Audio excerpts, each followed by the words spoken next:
sɛ yɛ ni dua na ba na yɛ mfa haban no ensa yɛ ho yare enti tumi ɛwɔ haban mu enti yare bia ɛhaw sɛ yɛ spiritual ɛyɛ physical haban yɛ sɛ tumi ɛwɔ mu ɛno nti ɛna onyamedifo ogyabɔfo ɛte haban kɛkɛ ɛde kanwa na wo haw a ɛte wo so no ɛkɔ enti wo a ɔhaw bi te wo so wakɔ aware number of years awo no ɛma empanimfo ɛkan ama yɛ nyinaa yɛate ato yasum sɛ ɔba ɛkɔ aware a yɛse sɛ ɛka ɛba ɛka no ɛyɛ bɛɛma no ɛdea na mmom sɛ ɔba no enya mfasoɔ ɛwɔ aware mu a ɔmfa mmra fie aware mu mfasoɔ ɛnyɛ sika aware mu mfasoɔ ɛnyɛ dan saa nneɛma no nyinaa no ɛka no a ɛyɛ bɛɛma no ɛdea no ɛho na mmom aware mu mfasoɔ a abusua no ɛhwehwɛ ɛde afiri ɔbaa no hɔ ɛne sɛ aware na ɔbaa no ɛkɔɔyɛ no ɔno nso bɛnya yɛfunu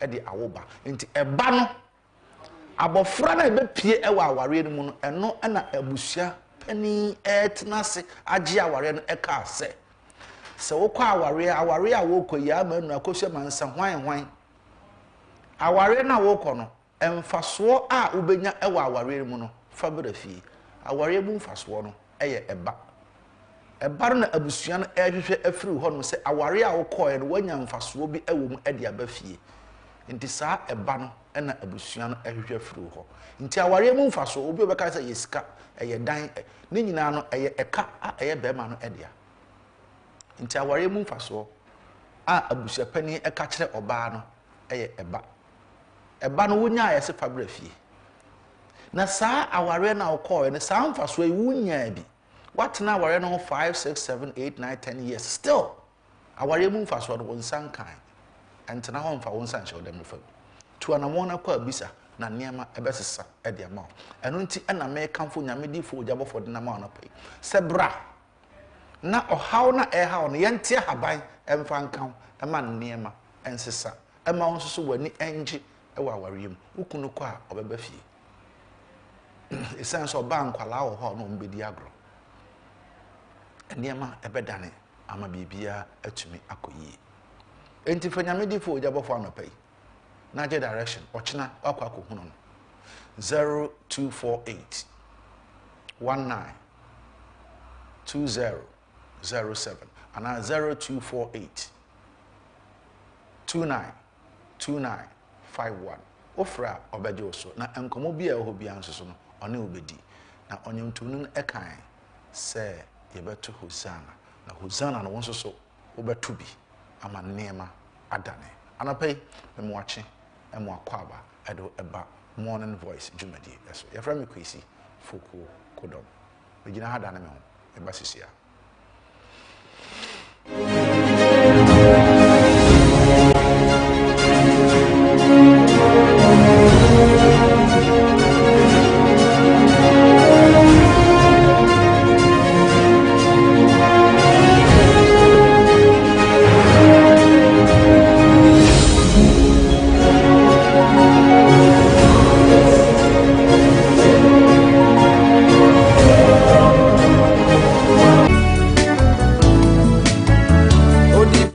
Ponshira no onya okese ebrade mene me nyina esu ye mu ankasa modehye eye oja bofo odifo oja bofo na sabre wo hwe me e wo television so yi yan hya ne so se na wo hwe me ene da ye ebenada broni beka se Tuesday so Tuesday nyankopon yadoma de abechi mo kina eye Wednesday wo kina Wednesday no oja bofo ojembre atena se e wo asante achim kono ho eye consultation and direction ebro adwene ne ntiase so beebi a wo hwem ye chichi ne benche ne biala ma wo nan ma otutu amnika ebra wo jabofo nche be hia me nyankopon yadoma ye wuku adana na wo hwem se na eye benada wo chi wukuo hia me e wa asante achem kono ho udu kono ho main station a be ba cho organizer bi o main station kwana no akono o ka tia ne se wo ba wo jabofo wo e da wuku adana hia me e wa asante achem kono ho na hia wo hia me ne se sunsun boni bi ha wo abrabom sunsun boni bi de ne nsaka wadwuma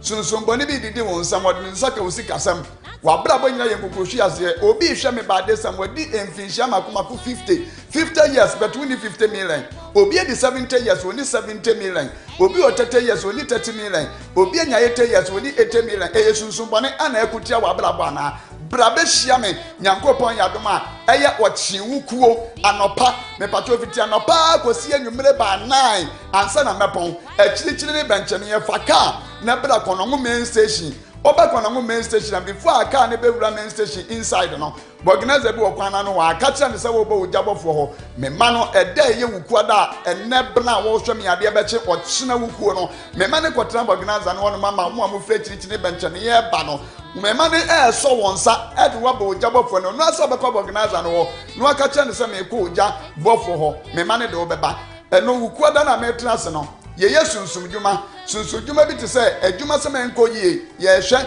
ni ya prepare adjuma ne de amount wo wa send bi wo court ana ye gugu su ana oba eno so yetimi hwe edi hu djuma de mawo oba bi hwe me ba this time ope ye fru de awo ba ope ye fru de awo eba me patrotie wa wale mfie bebre nyinsan na ma obra mpaso me di hu djuma kase pa eye fibroid ana da wudie num bra nyankopon yadoma ena bna wo hwe me wo kyina ewukuo no hia me e wo sante achem kono wo na fibroid yare no yenyi every awodie no mawo wo so hwe mo de ne hepatitis B obi de HIV me pato bra ni nyina yetu ase eye stroke na hawa na wo de ne BP pressure de bi e kosoro me pato wanum no sa ahoto ma bra wejabofo no de no so ye typhoid obi so de ye sikire yare e diabetes bra yetu ni nyina ase yade bi amabodi ni de mentimi amodi na bi obi beka se wa amome yade ni dinte bi asa problem ni de wontimi nya da bi ni nyina me ye ade bi re yesu su madwuma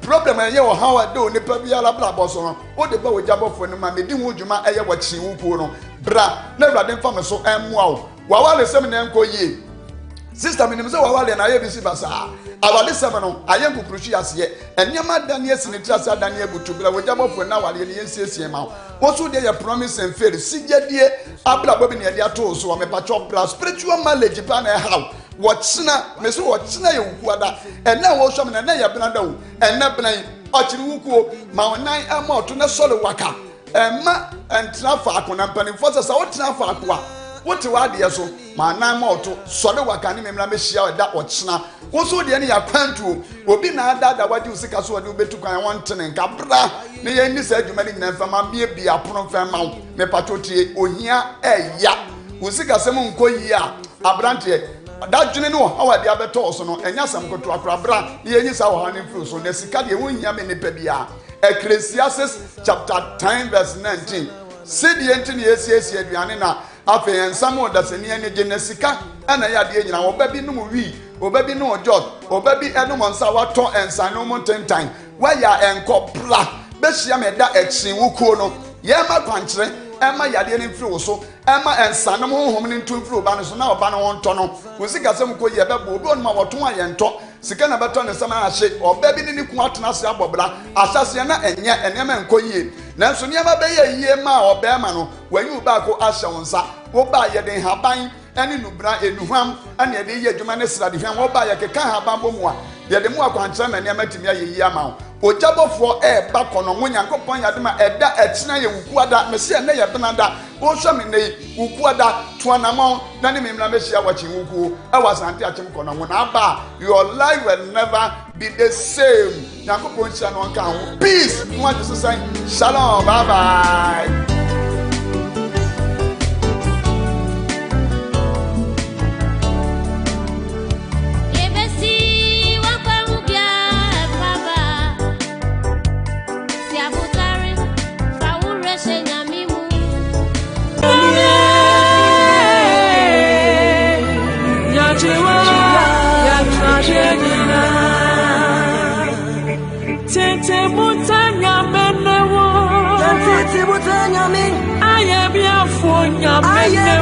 Hello, Odofo. Midi Eddie Elizabeth Tesson. Study a trust someone eka or Psalm 100 or say, let's worship God with gladness. Midi Jumet JP Ayatun Voice Live Worship at the Bro our Voice TV show. If you that anopa dubaako ekopon se premu ebeto bla ne yensori nyame ewo honhom ene no kware mu onyame sha se obeka me ho ne asori Awurade sawo makoma ni emu a makoma ni emu a chayala na yedwane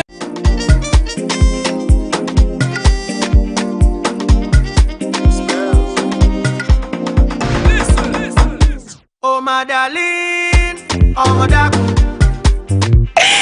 with a pressure on chroma yeshishi nesu any cheers one imbre and nuti and a voice TV at the voice in the Demon show eba wabobuano Ujumedi sui and some na air train social media na won't say yeno me check on konzano but done the Ujumedi so more with the air training I will up for 10 time kasi yani so na enso wow favorite artist no ya chi never to many swa ya never to chi abrabo mu komo ne mu de e koso e wona abrabo mu angaza na enum be na pese me boma ere gana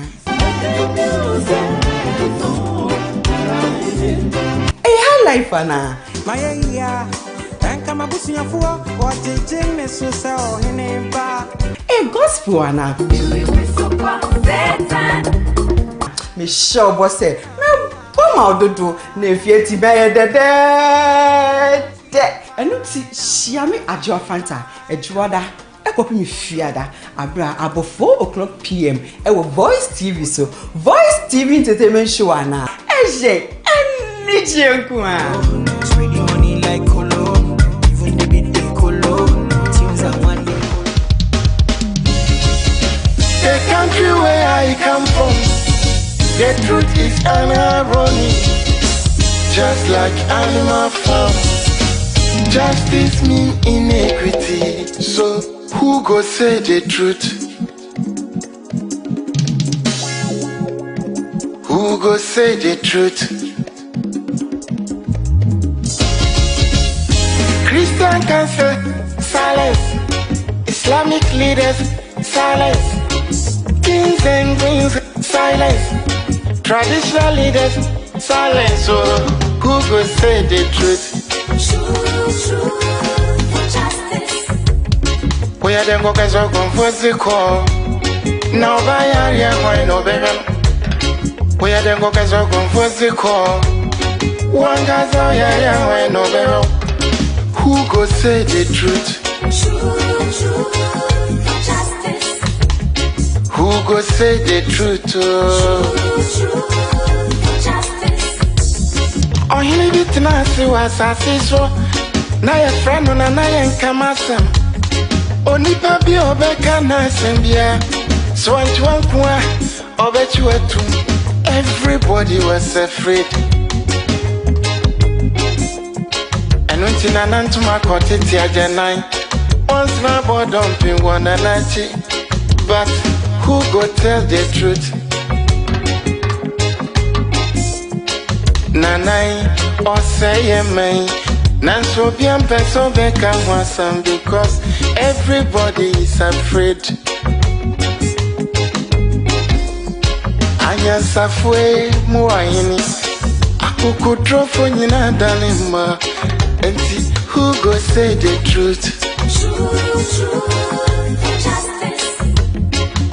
Obiadra konson so to grow your man set to me be a cacobrafo. Efo anyina ye. Efo. When you ye. Na so kutrata down na so be dia back or why no keke. I fene for be man mo piafo efo ne cross on my mo. Anya safwe muayini akukudro for nyina dalima. Enti who go say the truth? Abaya di bote chino yedi bi bebo nyande bi kachisa udi oma upipi numa udi oma never shana frafonsa. But who go tell the truth? TUC, silence, even journalists, silence. So then who go say the truth? Right is right, Wrong is wrong, no matter how you justify. You say you wanna get rid of corruption. Someone want to help you. Now the person become your target. Jobless, no they mean senseless. Poverty, no they mean useless. One day, then go resist.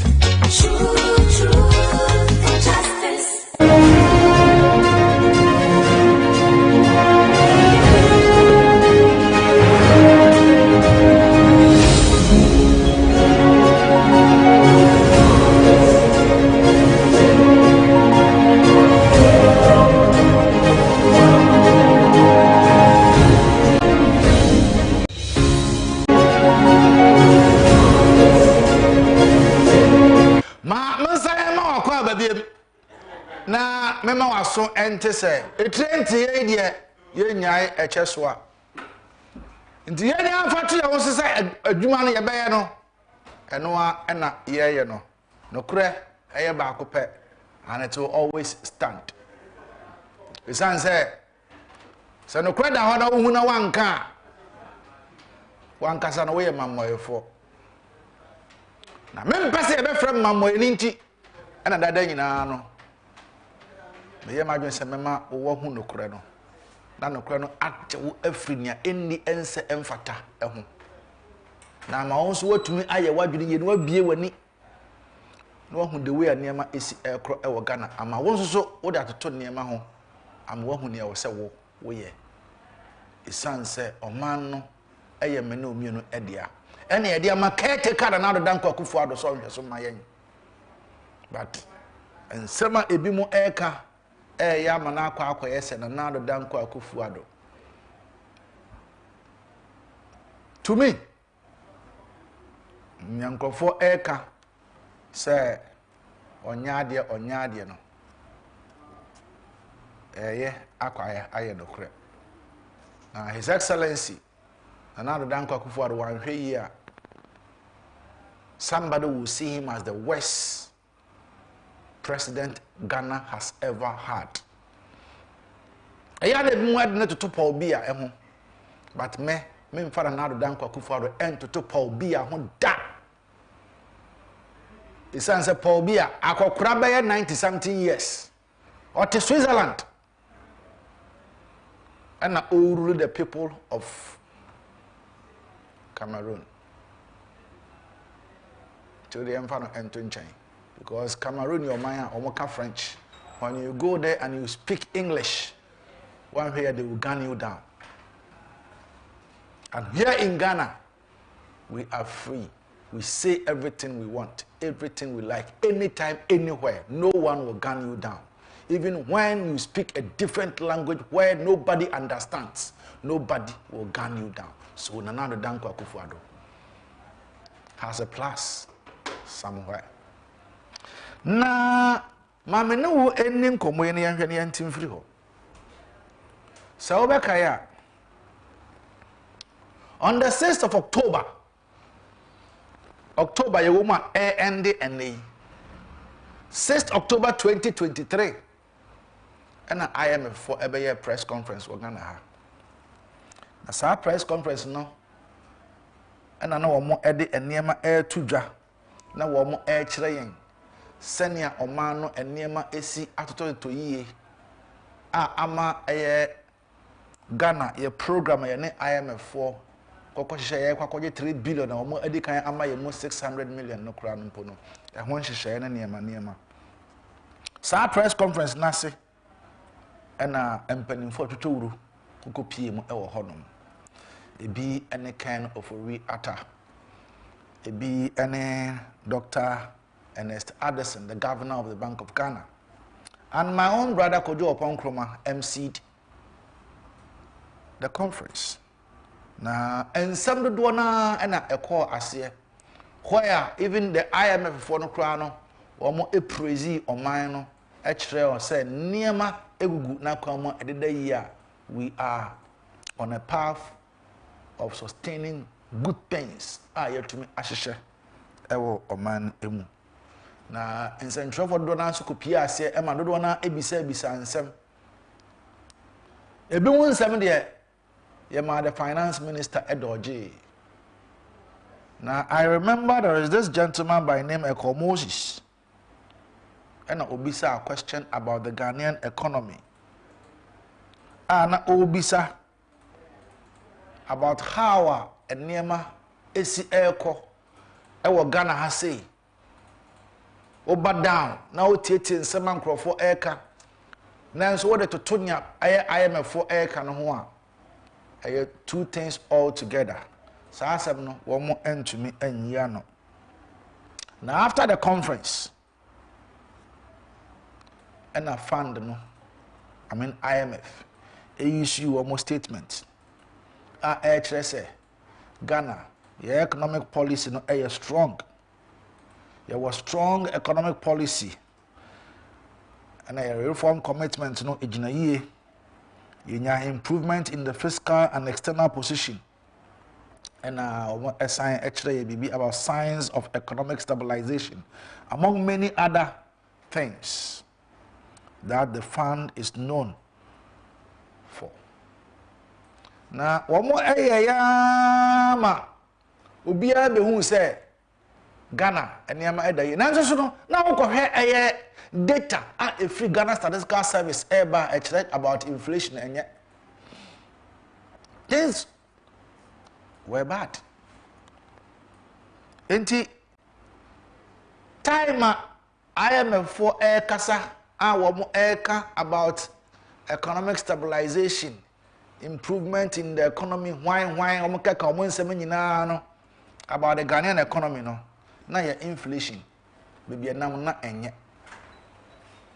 Na wo kansem Emma Ghana Statistical Service do omo nsem betu dwa na omo data no ekire ye se niema enye for mother Ghana because omo ekire ma yehu how joblessness in the country etumi increase, poverty akosoro, government revenue generation crown no a decline. And niema nyina enkoye enti se ye kwa akopɛ eye sika afri IMF for na IMF for ekire yen se ye economy no niema nyina ekoye nanso so no se wo behwe eye Ghana Statistical Service wo report any data wo de ba ya ekire se joblessness, unemployment akosro in Ghana, poverty akosro in Ghana. And we hear amount for wo Ghana ha no ne nyina ekosro. Even aduane bo okura no edi. Food inflation high. Bibi bia about the Ghanaian economy high. Now so ne nyina mu no na IMF for kire ye say bibia edana kwam edemayen, all of which ye nyina ye nim say near Ghana Statistical Service for the the true reflection of the Ghanaian economy. But IMF for kire say bibia edana kwam, all of which threaten the viability and sustainability of the funds program, because say Ghana Statistical Service ekire say eniema enkoyia na IMF for ekire say eniema edede na kwan mu a wo mo no musika ebre yen na yen institutions e wo ha no na ekire say eniema etise but wo mo so ekire say eniema egugu na kwan edemayen ya womo ena eka. But if you say near Ghana Statistical Service eka is anything to go by, then you have a problem, because over the mining sector of this country, the mining sector from January and the BBC the 6th month of the year 2023 expanded by 3.5%. Overall industrial production declined by nearly 2%. That is in the second quarter of the year 2023. With the following subsector driving the decline year on year: construction growing by negative 11.7%. A country where your construction is growing by this figure, you have a problem. In Ghana, construction in Ghana is growing by negative 11.7%. Electricity, negative 5.1%. Water supply, sewage, waste management, and other activities and also growing by negative 3.3%. Manufacturing equals 0.5. What call the service sector there? Trade repair, the repair of vehicles and household goods, shrunk by negative 5.3%, while agriculture, forestry, and logging declined by negative 4.2%. These are the real figures. Negative 4.2%.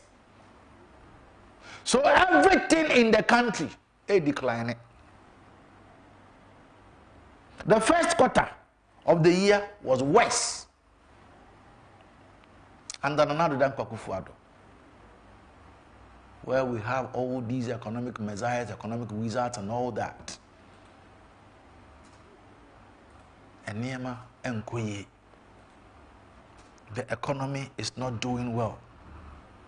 Things are not on the right path. Our country is being crippled by the figures that I have told you about. All these figures, when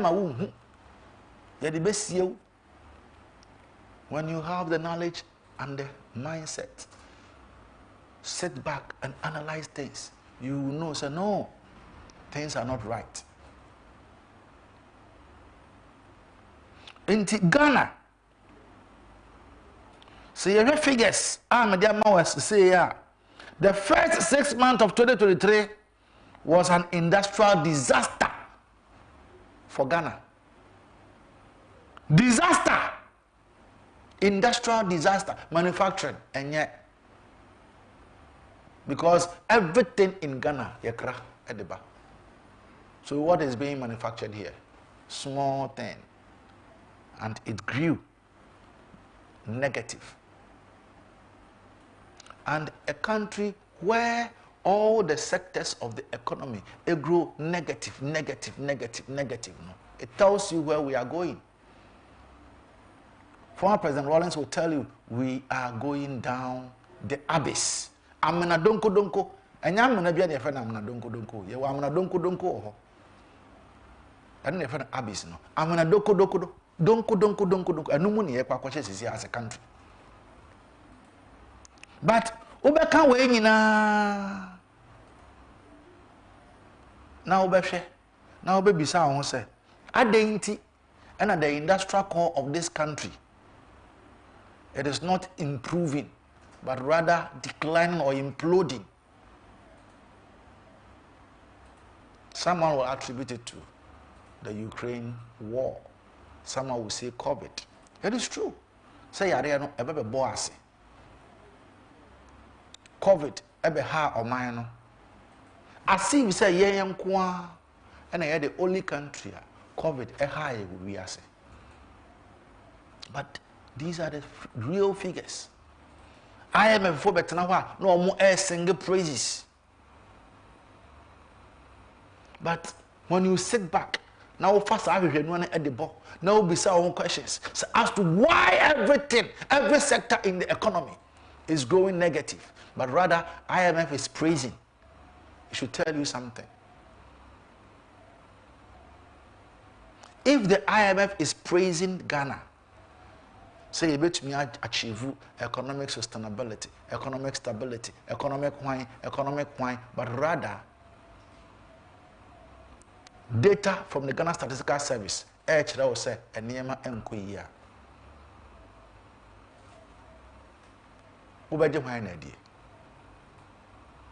Because I am a phone, I know any science I was on, one at Ghana here. We are living in a country, we have corrupted the system.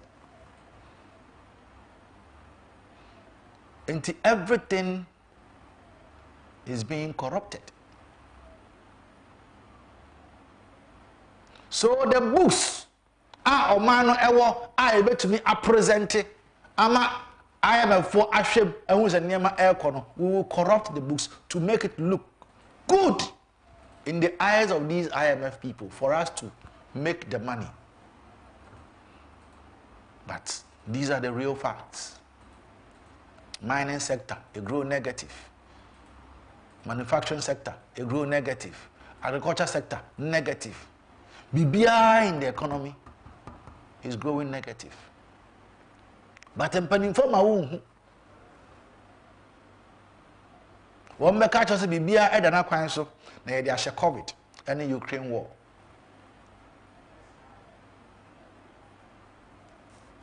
The government, with the support of IMF, on COVID-19. COVID-19 everybody ever Ghana has it. Edenia bebre or how bebre and buy. I agree. COVID. Edi o man akwa ho hiem. Edi yen akobia endi ensem fata se e wo se o man edi yen eko. Na susu ne nyina mu mpo no.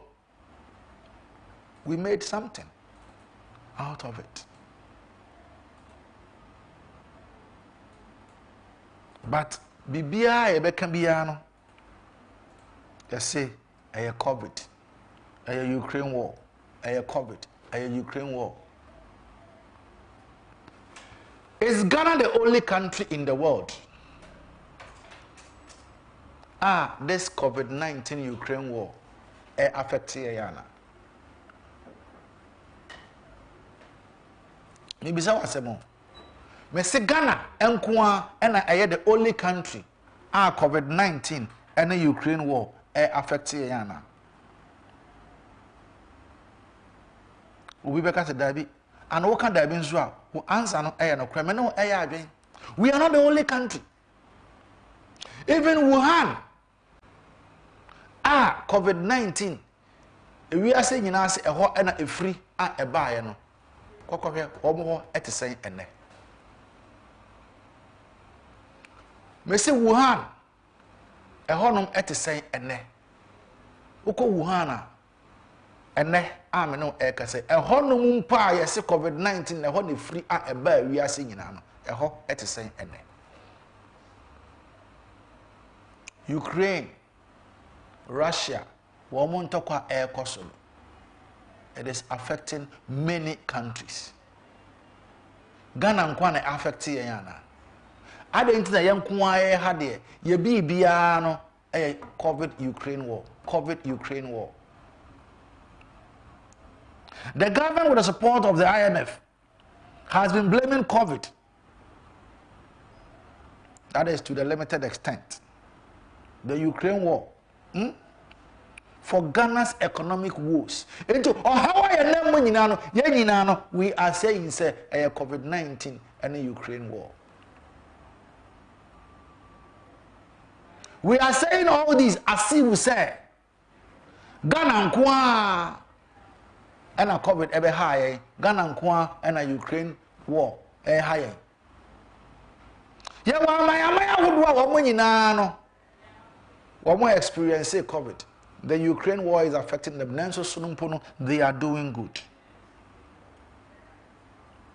So why is it say? Enya yenkwa ena saa adowe affect ye nanso ebimo womo eka ye ho no womo no to woman yama ye Emma and Yama echo ye edema wom. It is because say yem penny for no are full of corruption. Corruption adulson. All the sectors of the economy, things are not going well. We have declined in every sector of the economy.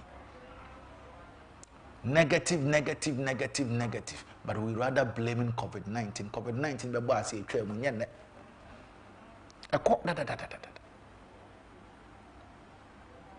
Russia-Ukraine war. Woman talk about air and so see had it. Any idea ni esi. Ha, na ne ye ka nyina na say COVID-19, COVID-19, COVID-19, COVID-19.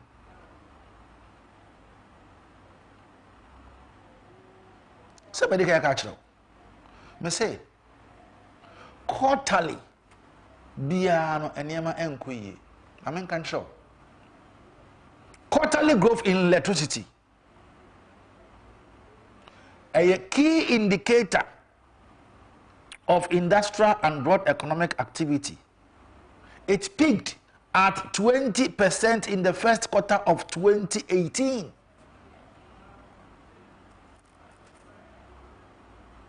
Slowed to 0.09% by the third quarter of 2019. While manufacturing in Ghana, manufacturing growth also slowed from 13.3%, 13.8% the second quarter of 2017 to 6.3% in the fourth quarter or quarter 4 of 2019 after government froze payment to certain contractors. The construction sector also dominated by governments began to slow from 7.6% in the second quarter of 2017 until it went into negative territory in the second quarter of 2018, resulting in the outright decline of 4.4% for 2019. And what is free tete na niema enkoyi emaye mfa nkonkoshe COVID-19.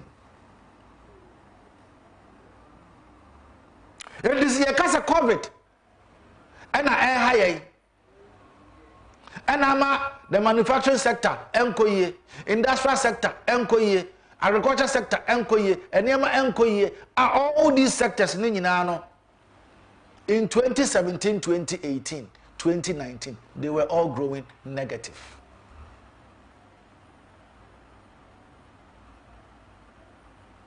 So what are they telling us? If you say your woman ye bibia e grow negative, negative, negative, negative, negative, negative. Na oman no ehe na yeko. Tie me.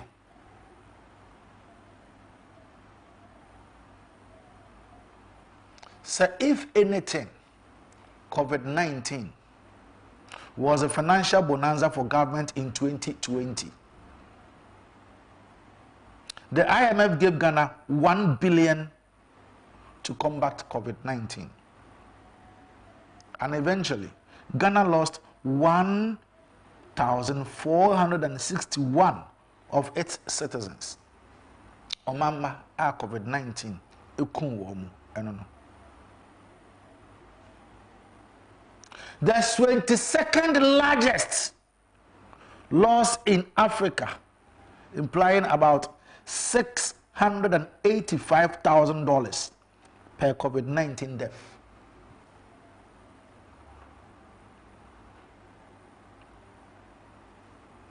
$685,000 per COVID-19 death. When you are sick, be a woman Did you ever hear that? Never. Enti se obi awo na o ma nya sika wo ho dia. South Africa with the largest COVID deaths in Africa enya 102,595 nipa a wɔn ewu wɔ South Africa ɛno no wɔn receive about $42,000 per day and 6% of Ghana's. Indeed, as of September 2023, the policy rate for South Africa was 8.25%, with an inflation of 5.4% compared to Ghana, 30% policy rate and 38% inflation. In 2021, COVID-19 hunsikesike ya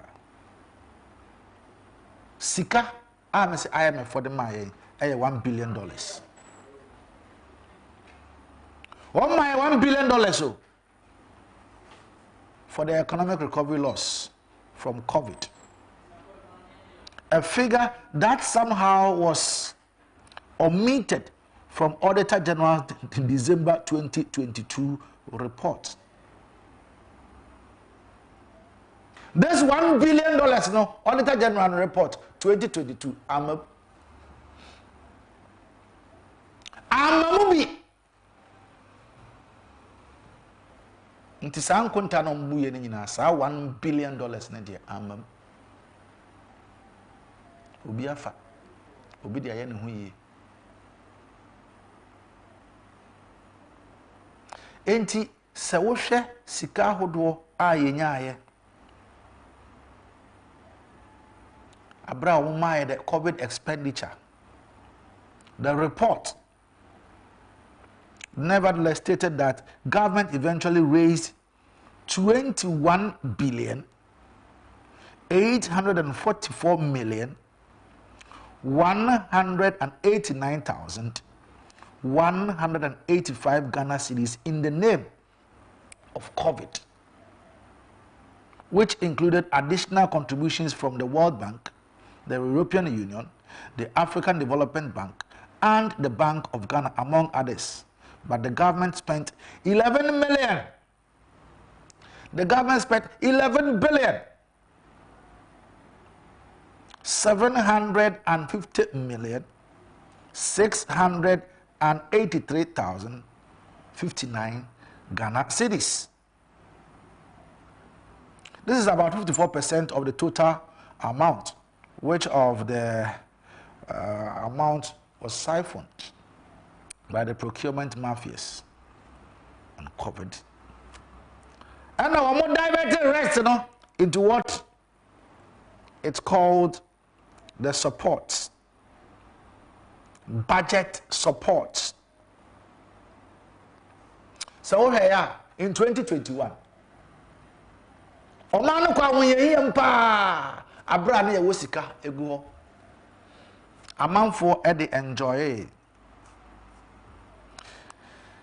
Enti aban no eye na famu de e na osai be impose eye the COVID-19 health recovery levy as part of measures against an already ailing economy in the need of tax relief. It is a wood in Sama,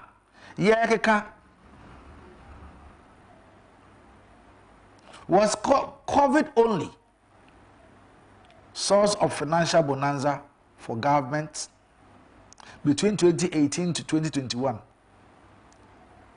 It raised over 11 billion in Eurobonds, almost 3 times in the 4.5 billion successive governments raised between 2007 and 2016.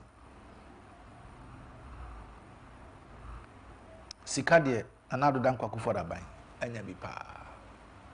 Nanso so ohaw ne ahohiahia oman ne wo mu ne nyina no emaate enwie peye ye hu no hwe ye ka yes COVID but me ne a kire madwene boro madwene me nti ase so nyina enne anopai ama me kasa brebe nyina a country where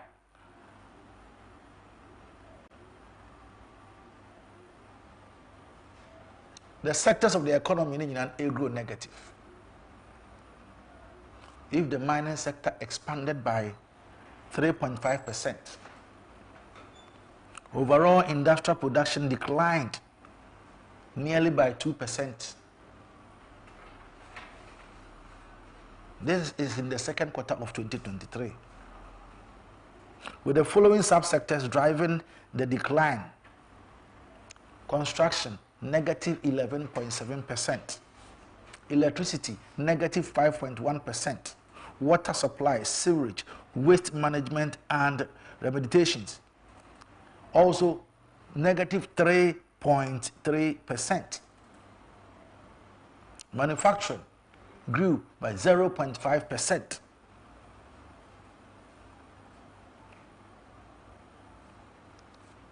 When you come to trade, repairs, that is car repairs, vehicle repairs, and all that, household goods shrank by negative 5.3%. Agriculture, forestry, and logging declined by negative 4.2%. The first quarter of 2023 was bad, worse. The second quarter, it hasn't improved. We are into the third quarter. We'll be entering the fourth quarter tomorrow. But things are not right. You can't say COVID-19 Ukraine war.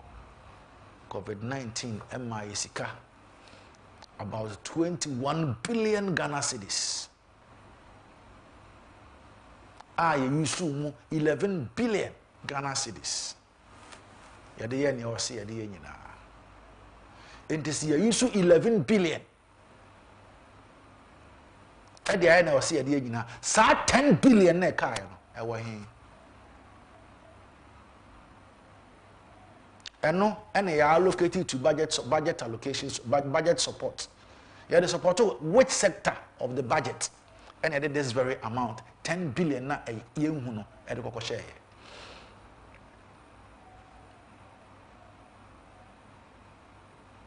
Ghana, we are heading towards doom. And I am not prophesying doom for Ghana. But say I'm sorry and hurry nyina ama no kure bi mu annadia Ghana ebebre pa o man be kwa hoyehim pa because say wo hwe the way amount for AC chesika say sika efa eye abato keke aye ba beto ho after the MPP election ye betenase na ya hwe ni ebu nkonta ni ebisebisa ya ho sika oman no ahwere na wankasa ba fi wani no won say no enema enkoye because it's a white man broni etene mamu na o ka kire say woman na wotimu no bibia ekoye na woman na wotimu na nka so Ghana Statistical Service for data kire say every sector of the economy is not growing well. Many IMF for nechi. It is all because books are presenting my woman and no more shame on the year. Emma or Mumu say, oh, things are okay. And until my almost better as by a press conference, a better Ghana mind say, Bibia at the year. In some training, the question now be say, or more extra say, and near my okay, no. A baby ass, you know. Afe, Yenina who say. Sans and training the question of Bisaya, or children say, Ghana Hanan Casan near my enquiry, but Momo Casa say, net, you know. A man for no strong Asian. In Taffy, then I'm watching. Could you upon Croma, a dodgy, while my young Yinano? While my young Yinano? Because Kojo, a economist, he knows very well and understands. Asama owura no eka no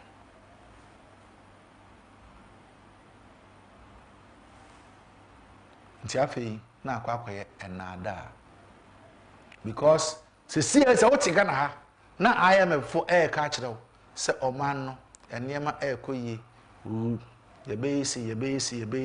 I am a for me on press conference. Almost man or more about the Ghanaian economy. Almost say. One more statement on my issue here. Actually, I say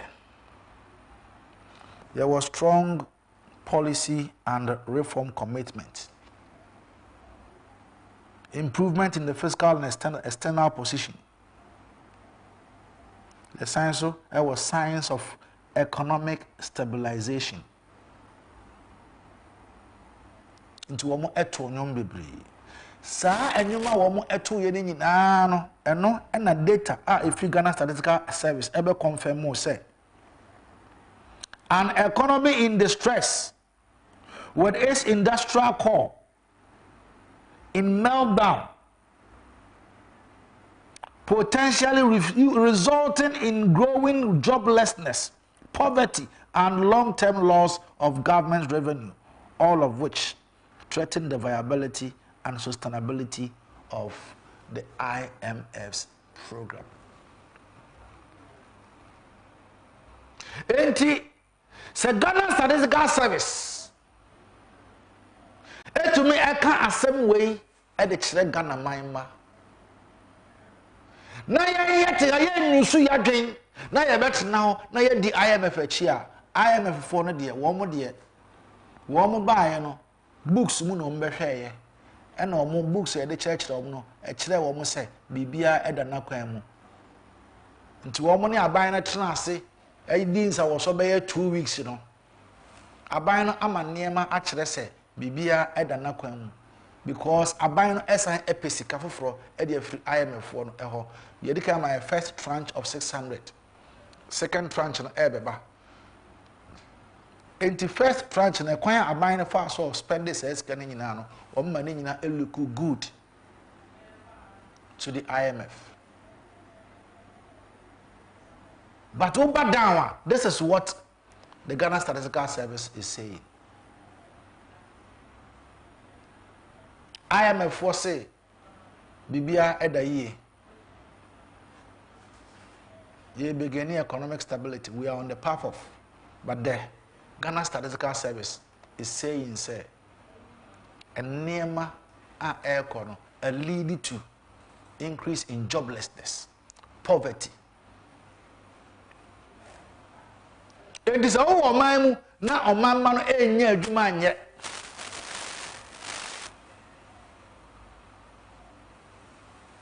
Na ohia akosoro a, why must I Kwesi Fokuo Kudom believe the IMF? Why must you believe what the IMF has said?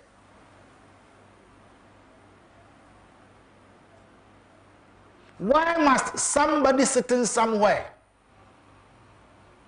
have it in mind? They say the IMF is saying something good about Ghana, whilst we have a Ghanaian who always every month comes out with data, statistical service.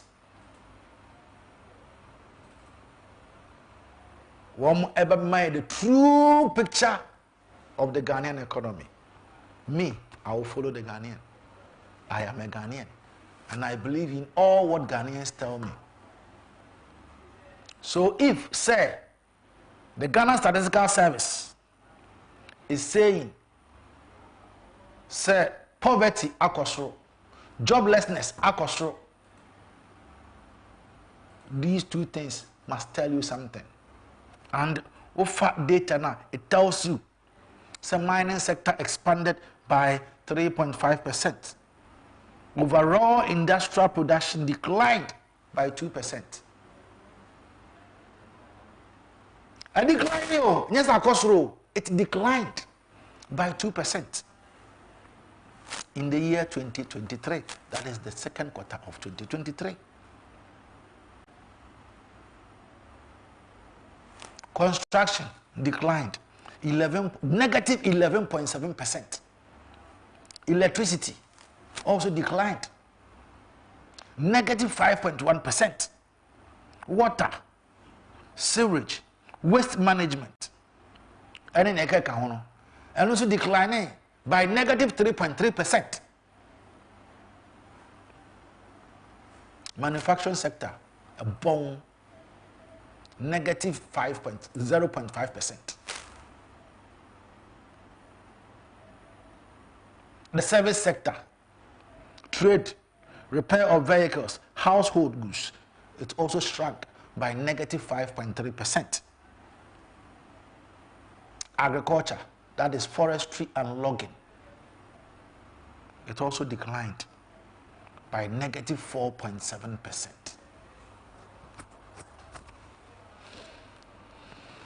Where are we going?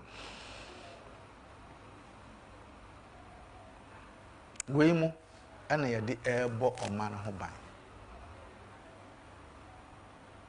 Eho and a omano, Eddie Yenina so, Eddie Yini, Eddie Jinan and I so. But everywhere is glowing negative.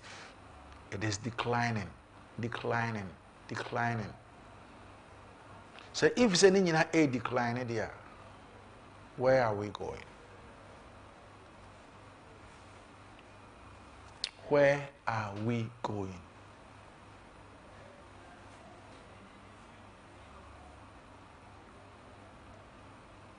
A country called Ghana.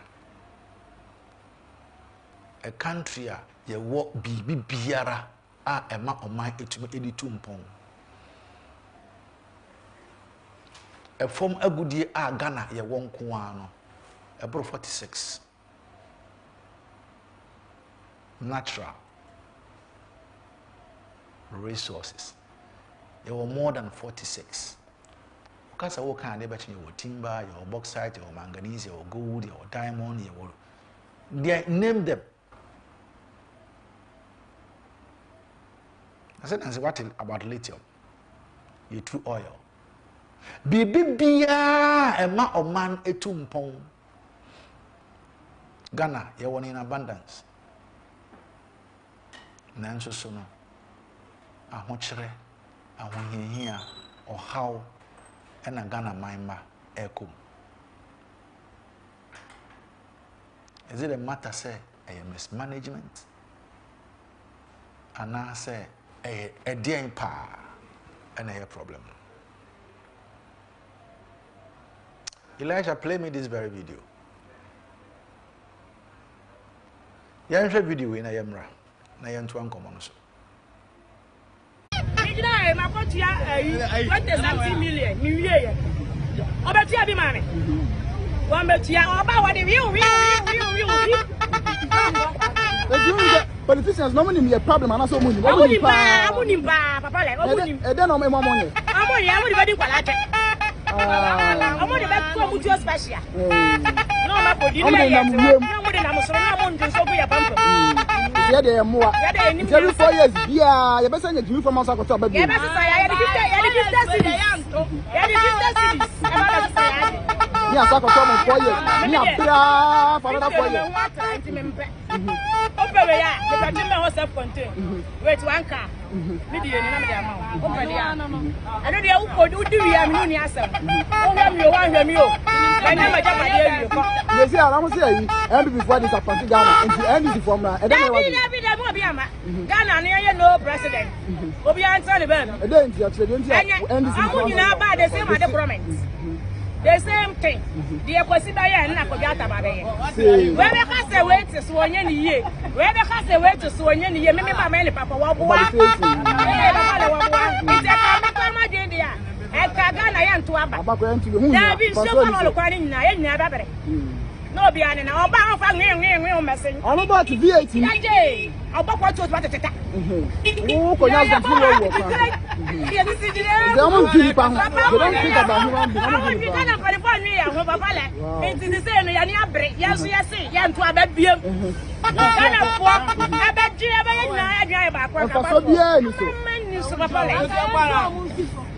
by government school, government school. And see, I have free diabetes. Free SHS, local school, Aqualana, the other one in Amuniso. Mimi Babacobi, Mimi Bawacob, where you will fear. This was at you. Become a senator. Free, free, free. I don't live free. I'm a Potomana. Many a break. Since the country, I was almost fixing Ghana, my yes. And for you, Yabra, single parent work. Obi Salano Park, no me and Sassy Blah, no cock. I'm going to do take a second, and I told you, no, we just got to go. I want to talk to someone to be a man to be a travel. Yeah, no, we need to be a proper free, 2 points free. Mamma so go back. Oyare was so see what to am Ghana. Oyare no kwa betire. Is other to me for Koko. If you need a caswana go. What do also near my emergency ambulance there see one. Petro nim. Oh papa le. That's only me here. Wow, I'm so amazed. Guys, I am so amazed. I met this woman on the roadside though. I met her on the roadside. Look at, she's a single parent, and look at how intelligent she is. She's so brilliant. I think the Ghanaian people are beginning to know who they are. Gradually, they are beginning to know who they are. And very soon, no politician will be able to lie to anybody again. I'm telling you, very soon.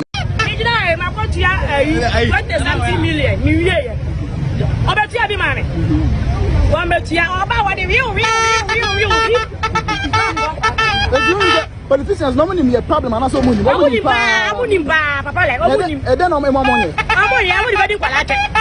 I'm only back to mutual special. No, my body. They are more. Every 4 years, yeah, you better get you from us. Yes,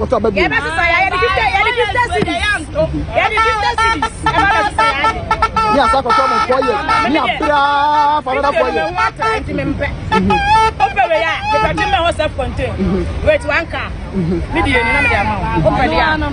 know the old do you answer. I was saying, and before this, I found Ghana, and the end is from and then Ghana, no president. Obian Sullivan. And then I'm about the same other promise. The same thing. The Kwesi and Nakogata Babe. Where the house away to Swanyan ye. Where the house away to Swanyan ye. Maybe my man, Papa Wabua. It's a Kama India. And Kagana and to Abba. Mammy, I'll hear the original crown or Tony Mo. And I orchard not dream. I come to Waka. And the man call Yaka. Ma will be a how. What an honor on Sasha or Debbie from my yard was a kind of Ebedrananka. Near mammy can our baby a mamum, a jumum, be BM a womb. So what I say, into a honma, I was so to me a cow how. Oh, how who are Jumura? No, I can't answer Jumura. Say. No, I can't. No, no run so me how any to send my men air Canadian. Or man near men call ye. And two or man muna and near my uncle ya, I was so to me a can of cray or mine. I do a cobby a newman, our ream. Bibi beer near mammy airkin, a wo. A man for air quan when you hear him. Media Jamaican is Jamaica, but Ghana, and then the Mamu said everything in Ghana is growing negative. They will come to challenge and tell you so, Jamaican and Yana crap, but the truth is what I've told you because I quoted the Ghana Statistical Service. One more figures than the mound. So Ghana Statistical Service is telling us that everything is growing negative. Sit there. And it's time for sports. Paul Napoleon Ajiman, I have crowd house or they are good at the air brain. He is also growing negative as a Ghanaian. Paul. Kwesi? Marcha? Me also. Boko. Oh, a radid in Nache. Yeah, sure. Intino, Yamini Danasi. After that. And that's also Tuesday. Yeah, sure. Do Tuesday, see Animaniaji. Are they? Crada. Cobra. Oh, okay. Tinamaniaji. Nice one. And Timami and Walker say. Or the yaw na ekasa o. Yes, or the yaw na ekasa. Ghana ni bia nso so a wo se sia e de yaw ekasa. E na me ekasa. Ma me ne nsem na o ka no. Enye oman no mu nko na wo. Ba bi bia e wo ho. E wo adwumam. E wo dwom. E wo awarem. Ba bi biara every sector e wo ho. And if you are living in a country, every sector of the economy is growing negative. There now. Economy grow negative. BBA grow negative. Nipa life grow negative. Adwuma mu so grow negative. Enti wo kura no grow negative. Anasa na call negative ache. Na wan kasa woni pedo na na kasa wo negative. Na wo no ye ne. Edion. Anya den. Edion. Nyame wo ho nkwa de hia. Nyame de ho da. Ba won say da bia na me tunkrofofo. Yes sir. But ene ma menka asem we. Senior advisor preach on. Ebra yebo Yesu asenua mu no. Yes sir. Oka asem bi etwa ato e wa asenua no so. Oka ye no. Oka ntwa kronkron no say oka asa no na oje mu. It means Yesu kan asa asem we na anu wuye. Na Yesu hawa na ha no. Na nye o hawa. Na ye ne hawa. Okay. Hawa bi a wo hu ni se na ye ne hawa. Say it is finished. Bawie. Enti sa time na ho hia onam mu nyina no. Wawie. Enti Yesu ka se wawie no. Se yen nipa e wasase su yi. Enema bia wo se enipa wunya wasetenam bia no. Yankopon se ono na famu de. Ode ama. Wawie. It's up to you. Se obey implementing ne ma na nyame de adua wo mu no. Ade anya ne wo se wunya. Ade anya de se wunya. Thank you for opening. Enti enei Yankopon se it is finished. Ono wawie. Na Yankopon na kasa so po bo wi ase no. The 7th day. Ohome. Yes. Ohome wie no oma biem. Enti Yesu ntini ye adwuma. Ewurade da so ohome. Ntini Yesu ye adwuma. Ye home. Yes. So what I say? Yes. Na chono ba bi ye me de pa. On say nyame woni mi pa da se ni bi ona masase su bi aha wo. Oh yeah, sure. But o say fititititi beti sabre mu musa amhwe. For what is ni ebisa nyina na ye ketua bi. O say ye musa amhwe. Enduka twokonkon na o say Ewurade so de nani chini asase su nyina o hwe obi a ope obi a like na koma dimu no de ni nhira ma no. Ebi ne ho. O say nani chini asase su nyina. Ebi ne ho. Ope obi odimu no de ni nhira ama no. Paul. Bia meka kwesi ne tintini nyina ne se. Si Yesu se do be wawie a. Ye nipa so. Wawie na famu de. Yesu ye nipa so. De Yesu be ye no. Ewie. Yesu ye wie. I see. Yesu nipa Yesu be ye no. Yesu ye wie. I see. What are you implying? Me say nipa wo be wie no wo. There be nyo wo. Na dan. Se o ye adwuma wo je wa home. Oh yeah, sure. Nti me ka kire wo se. Se Yesu se wo se asenua no so. Wa wie okọ. Se no wawu. O sorry. Wawu. Owu wi. O ka ma wie no wu. Owu ye. Yes. Ba ye wie na ye ka no ye wu. Na wo ye de. Se e be di ahome. Wo be di wa home se. Na wo so o ye adwuma ne da sonson no home. O da so wa home jiem. Enti wo so ye adwuma wo home. Na say wo ba Monday to Friday. Na me say wo ba home. So wo days are be home. Yes. Na me ka kire we. Enti Monday to Friday wo be home. Na Tuesday. Monday to Friday wo ni home. Wo be ye adwuma. Monday to Friday, Saturday, Sunday wo be home. Thank you. Ana sana maker. Yes. Enti wo home a Monday, Tuesday, Wednesday, Thursday, Friday. You have to work again. And I make say Monday to Friday. Yankopon kwa no ye Monday, Tuesday, Wednesday, Thursday, Friday. Yes. Saturday, Sunday. Saturday kura wan she dan nya adwuma. The Saturday no home here. Saturday Yankopon e adwuma Sunday. Wo hwe biblically say wo hwe mu pa. O start Sunday. Yankopon start adwuma Sunday. Okay. The Sunday nya da ye de kwa asori. Ye de ye adwuma. But nze ofa Greek na ofa Hebrew two way books na ebia kire ne dey different so into the doctrine obia won there any doctrine na dey into Christendom say Muslims say omo say Buddhism Judaism no enuntina o ya na twokonkon aka say mo mani nyina mo nyini twabre ne so a obi ni judgment day e wo hen o se wo hen ale unim se ye free bibia atemu se wo ho atemu na me se e wo hen e wo yo e be ba hen aha de ya ho ho ni amanfrafo aha ye passover bi ne pass yo ha nye tena bia na wotena bia no enti wadun yo se ha na obetena wotena bia no Ah, why do you say? Na me say wotena bia na we. Those people na say ne ko bi ahu. Wotena bia na we. Wo se metena bia na we. E wo meje wo soro no. Unti unyini sa temu wo baabi ana. Sa na pese oka. Unyini sa temu wo baabi. Po. Ene nka ho be ngwa pa Kwesi. Yero ho ye adwuma.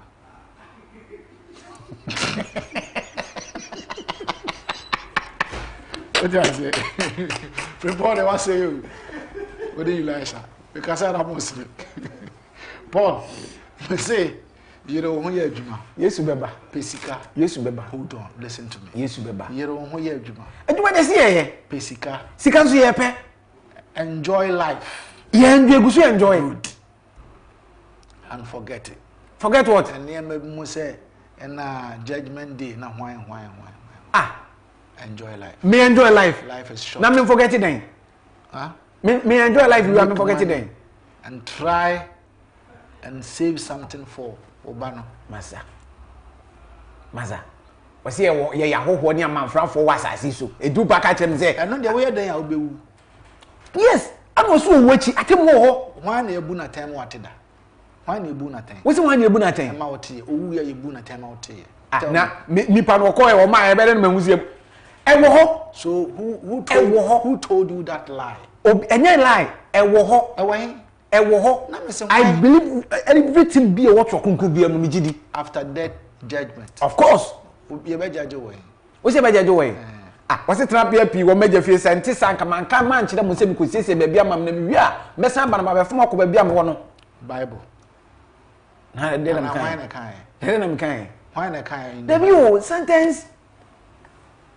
Awa. As obi an believe so.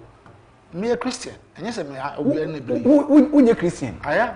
Wonye. Me come Methodist. Because sometimes yes. And I would doubt to say there's no judgment. After death. I am asking a question. What say? Atemu.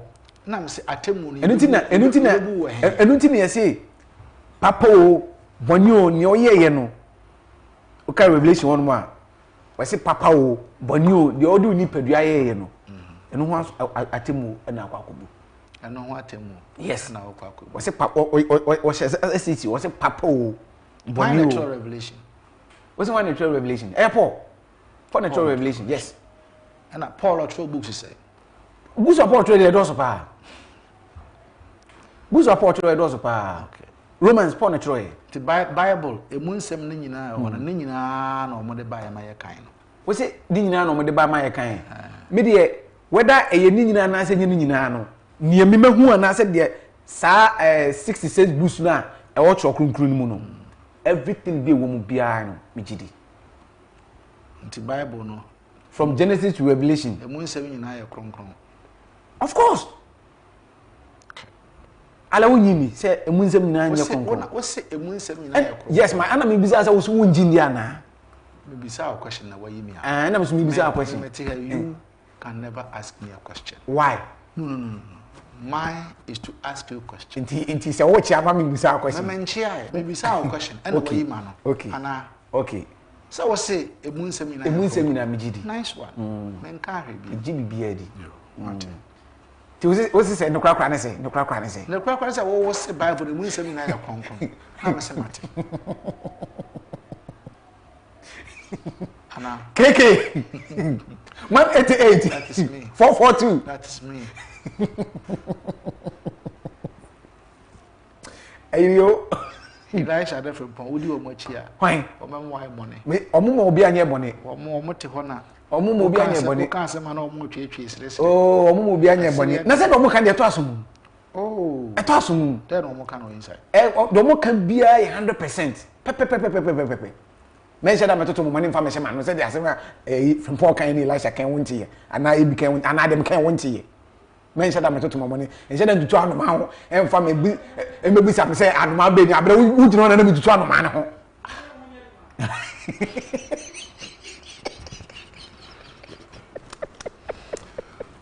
And it's time for sports.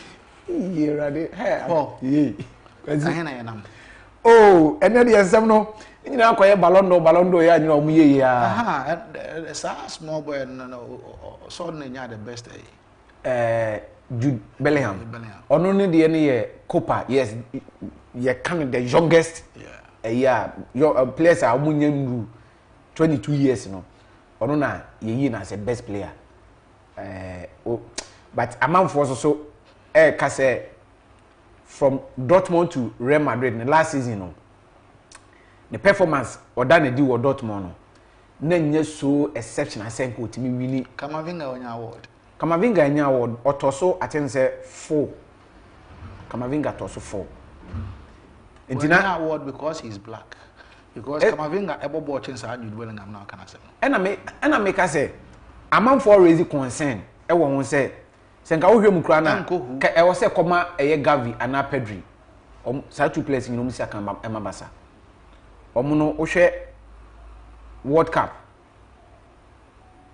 Spain team no we ade ankola no menunu koye wo Qatar 2022 o hwe om club side omko no finals omondu na England omko he so omonso no finals so we did check Kamavinga oko finals me nka France de no me yes statistics ne ba yes me ye ba Kamavinga de no so also saying about Kamavinga me ba Kamavinga de no so edu hwe Jude Bellingham from Dortmund to Madrid back to Three Lions England.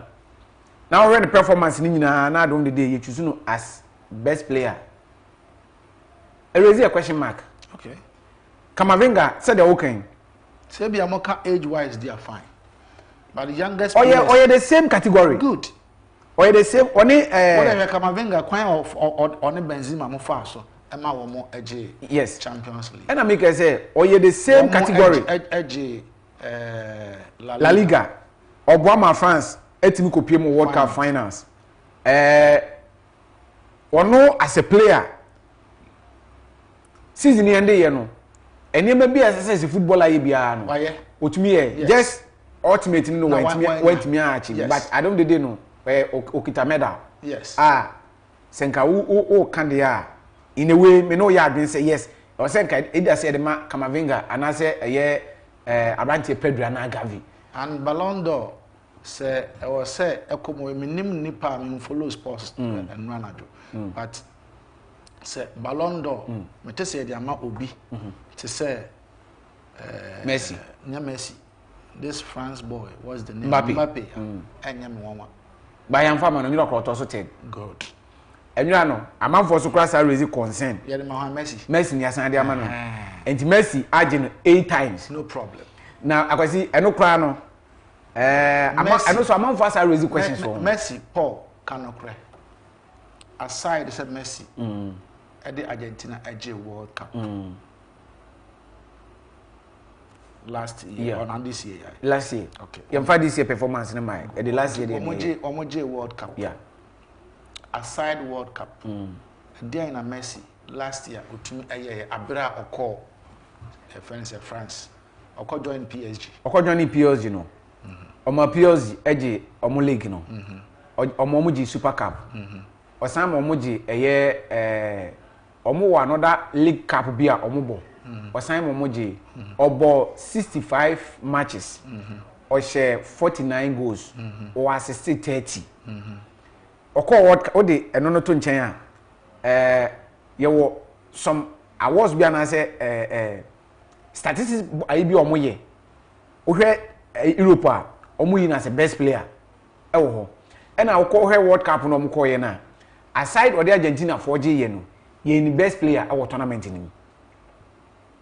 ye ni best player our tournament ni tino se wo kika sa na mani nyina bomu a de ema World Cup enye overall na Argentina 4G ya player to me or your best Mbappe and kanye na ye between Haaland and Mbappe the entire between Haaland and Mbappe ni say Haaland from Dortmund to Manchester City no oba na obe set record na EPO no obi anye bida oba record na wo EPO obebreaki be set another one the season no sa season no oje Champions League oje Super Cup oje League oje FA Cup aka Club World Cup a omo nkonko boye eno susu no 100% say Manchester City ebe fa trophy no e dey account eno dan chen a Champions League ona na go king ona na lead go king EPO obaji go king etino ono ne de na de ha na kakra ne say Norway as a country no entimi an qualify anko World Cup Norway na entimi anko World Cup no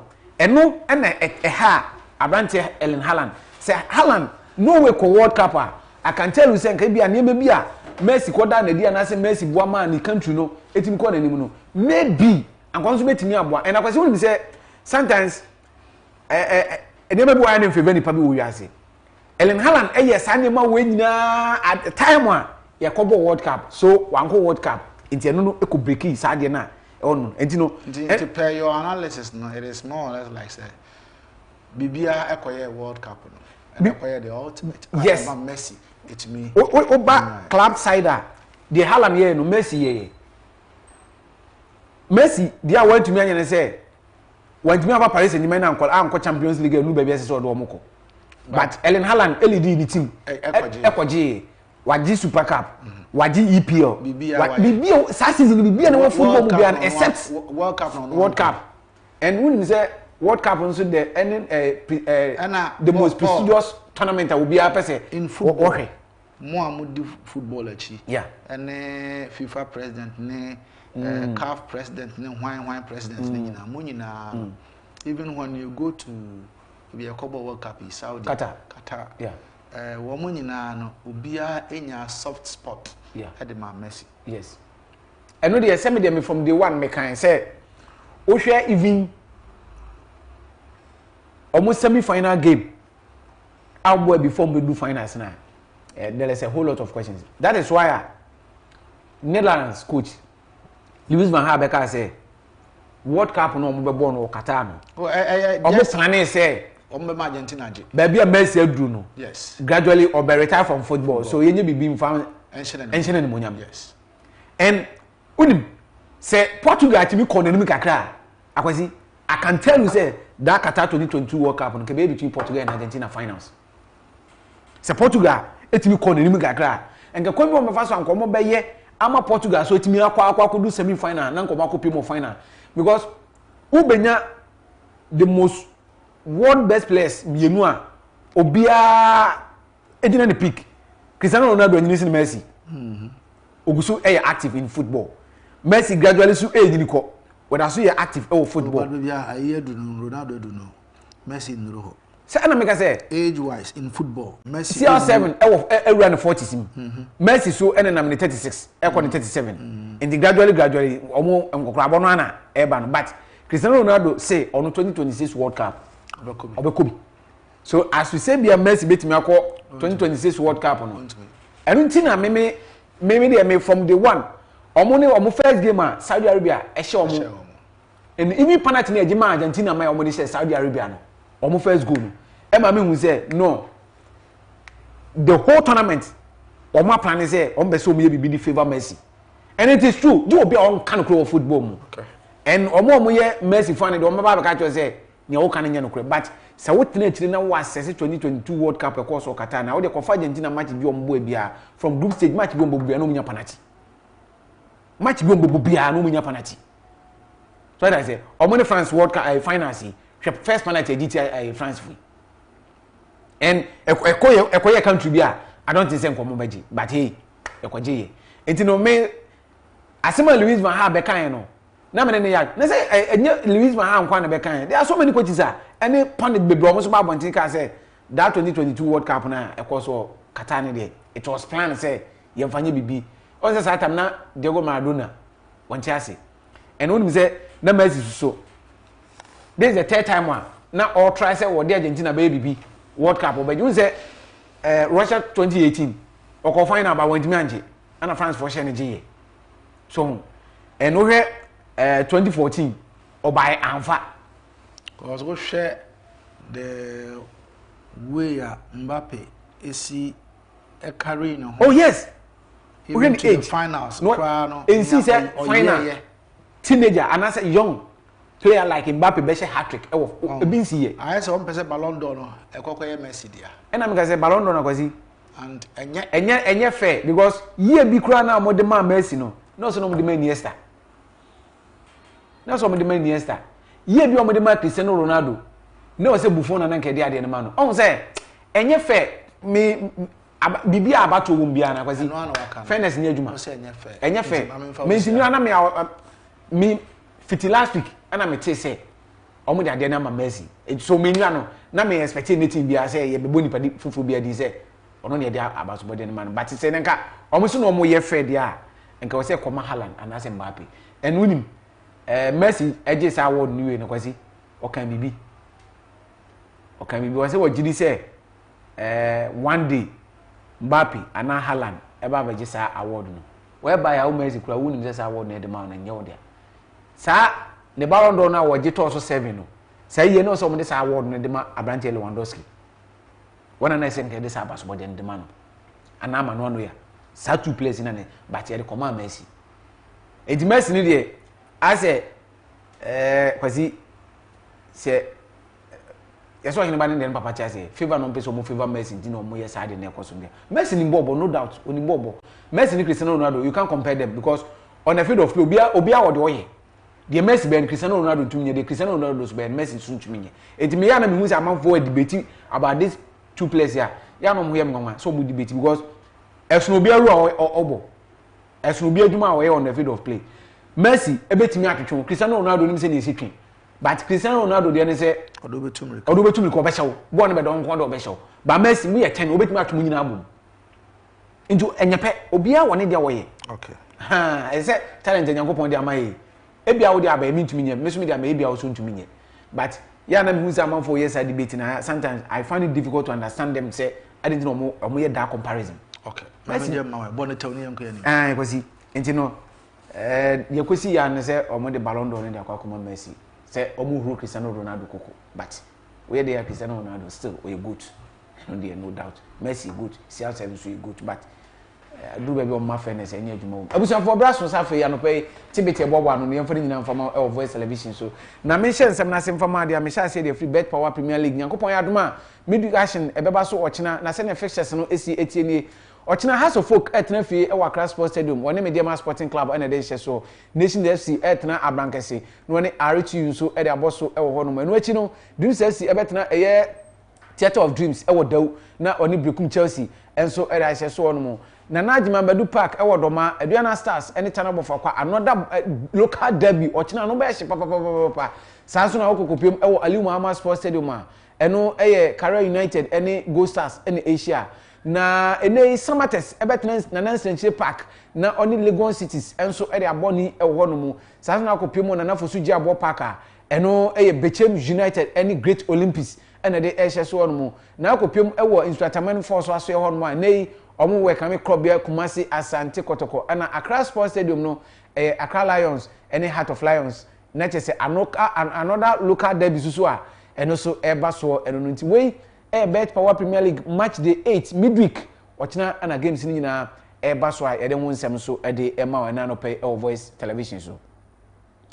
away from bet power Premier League ane de ani a kire eye ampem da ko afo so aso eye na atwo twam eye fiada no mo do mo ni kire usu bankesiem na omukoye omananti sie nyina ne se ene uba Ghana hanuma last season eye women's league e boy no omo energy ye first ladies cup e boy omo energy ye FA cup mane de no so no omo akro ya ne saje nti nei omo nya opportunity so omo kwa represent oman Ghana e wo Africa eye CAF Women's Champions League e ba so wo Ivory Coast nyam kopon ya doma bosumi e ba be wuram ye na omo de omo trophy so omo gin season nyina mu bepie mu e wo Flaster House e de ko kire Nana Adodanko Akufo-Addo na Nana Adodanko Akufo-Addo so e we ka mo mu yie pa na enu achi no na nado kire mu se emaya no kwa omo kɔ no omo ko gina Ghana nyina nam esan se maiden edition e ba so na Zakes ne kwa omo kwati Ghana nim second edition e ba ya na Zakes ampem da kwa afo so ne kwa omo ko di second e de ba ene third edition e ba so Ivory Coast ampem da kwa na ese kwese omo metimi akwakoji ultimate no e de aba na omo kwa no na nado dan kwa Akufo-Addo ehwe trophy no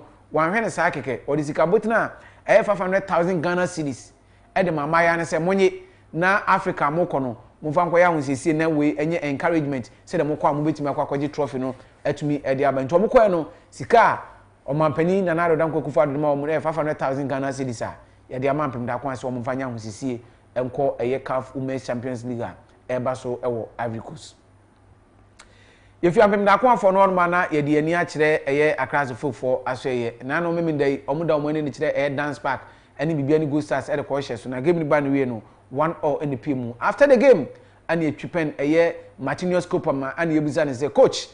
And they first draw Babenya or Bet Power Premier League 2023-2024 season in saying and a performance and someone has for coach or the two journey. The performance was fantastic, so I'm very happy about that because now we are a long period in training session. We show everything what we need in the game. And today you saw the players are very motivated, sharp in everything in 1 against 1. We come into the box. We want to win, but a 1-1 here in this moment it's okay.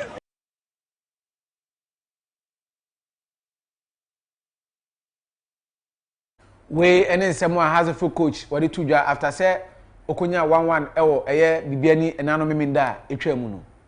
Afa yemfa ye nchira manone ne hwede ekoso ewo amanone amanone nsemu no dawa ni edite Liverpool for asoye ya omo striker abrantie eye Luis Diaz na enano meminda ne beto dwa se Kwesi da no pe ne beto dwa se ne papa eye Manuel eye Luis Manuel Diaz ene ne maame sebi nipa bonfo akidnape wo mu ama enei chese omo hwehwe omo hu wo mu na me no kase de ani aba be yenyan pa na Colombia eho ana ade we esiye na me no kase de Colombia police fo chemu a eye Abrante Luis Diaz ne maame de omatumi a rescue no omatumi ahwehwe mu akwa hu ba bi wo akwa gine fi nipa bonfo ne nsem aka ne papa ne di ede eye Luis Manuel Diaz wona sese papa yi wada so she nipa bonfo nsem a omuguso omo esechia so mehunu papa yi ne ba bi owo bia no omotumi age no e de na bre Abrante Luis Diaz na sisi amno ka say de Abrante no ne tutu aka nsem sanse ne papa enwa akeka adwam na ne papa ene ne maame omo pie age say abrewa ne akokora omo tinitiri omo apomu a ana se nipa bonfoi e de tu okogina omo so a omo ache omo makidnap omo a nyame kopon aya adoma ma omo papa ne de maame no yehunu aka papa no ana omo ehunu ntino on your screen ena etwagu so no Luis Diaz ne maame ne papa ana o so omo ntem no ntino wo mpaye bibo a na oba no aka Abrante no bebia ne papa obia no said the police for ebetimi ehunu no omo de na ama eye Abrante Luis Diaz no so na koma atumi ato ne yem yemfri Luis Diaz asoye ne yemfri ne nkire eye Olympic Lyon for asoye na no memendai na ka so woni Olympic Marseille eye French League derby na se ba so no na me no ka say ebra Lyon for kokko pie mo Marseille for asoye no Marseille supporters ne kwa attack eye Olympic Lyon omo basa enam so ema eye omo coach eye Fabio eye Grosso omo pra na no de pa nam so ema match no antumi ama so eho no na o hwese the incident ni sie na se ano odi ye papa a chese ne we be se omo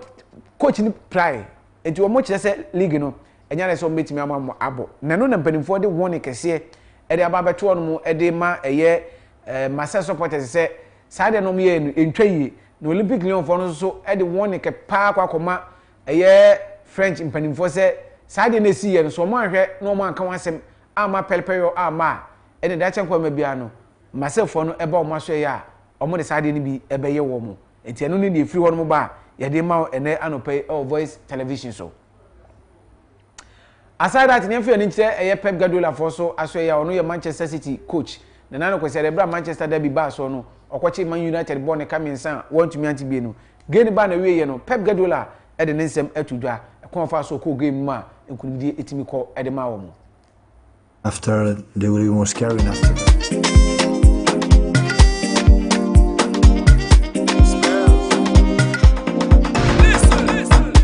Oh my darling, oh my darling. Winter pressure on Chroma yeshishi. Nesu any chance one imbre. Enunti ena Voice TV. And the Voice Entertainment Show eba wabobuano. Ujumedi isui. And some air train social media na won't say yeno. Meche konkonzano. But dane di ujumedi is one more with the air training. I will up there for 10 times. Kasi yeniso. Na ensu wow. Your favorite artist no. Ya never to me. We ne nsemo Pep Guardiola wode atudwa e was a match kro no mu Manchester United head coach Erik ten Hag also after the game okasai say odina fie na odi ntwo miensa wantimi ante obo na abaso any other players e ma say na defeat ni ko ye enye ne de also edi nchiremu e baaye I think first off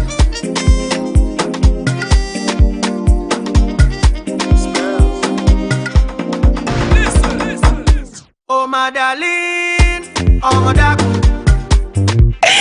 Winter pressure on kroma ye hihyeehye naso ani chiesu woni mbre enu nti na Voice TV the Voice Entertainment Show eba waboboa no odumedi nsui ensam na etre no social media na wonte ye no we ne chemo a Eric Ten Hag wono so ede tudwa afa yemfa ye ne nkire eye FIFA Ballon d'Or enwe eba so ewo France Montene so pa de Prince eho ana saa awards no ekoso na nwira na nipa miensa na ehwese ebetimi ayi ba ko ne de abasobode na ma ne se 2023 and 2022-2023 season no overall best player and why and ekodi amano na nipa miensa na ya branch Lionel Messi, Mbappe and branch Erling Haaland na dwumade ni ba na wie no na ya de abasobode na akoma branch Lionel Messi Haaland etoso mienu Mbappe etoso miensa Kevin De Bruyne etoso enan na se edidisu sa eba ana Rodri etoso enum nti edidisu so na nwira eba ya me no kase de eye FIFA Ballon d'Or no nwira se ne koye no eno no Messi age ne mprem wotwe so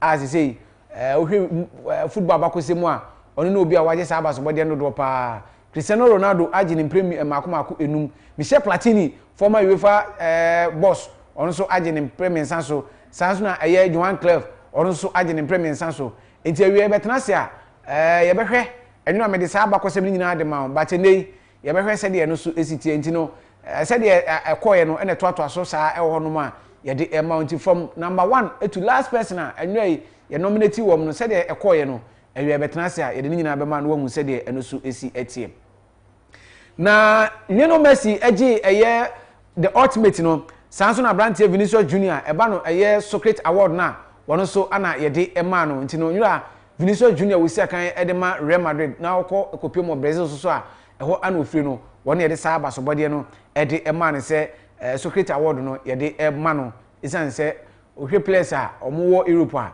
yes wono na mo de mo ekonkan yi pa nti Brandt Vinicius Junior Socrates Award no eko edema no Jude Bellingham ono so agi eye Copa eye trophy no ewo eho no mo na eno da nchen a best goalkeeper eko edema eye Argentina goalkeeper eye Abrantia ne din di eye Emiliano eye Martinez wono ana ede sa abasobode no edema ne say best goalkeeper se mo kai goalkeeper we a World Cup or ginidi papa enti ono so ede eno no ntino se de enwe koye no ene eda eho no mo no best goalkeeper eko edema Abrantia Martinez ana eye Yashin Bonu ono ye Morocco ni no ono etoso mienu ewo ho no mo enti sa pepepe ene etie ewo no ma anwura eho nsem kakra nso a ye de ema wo enso eno no ewo eho no mo na Messi ji abasobode ni wieye no asema o kan ye ni we say I don't want to forget Haaland or Mbappe who had a great year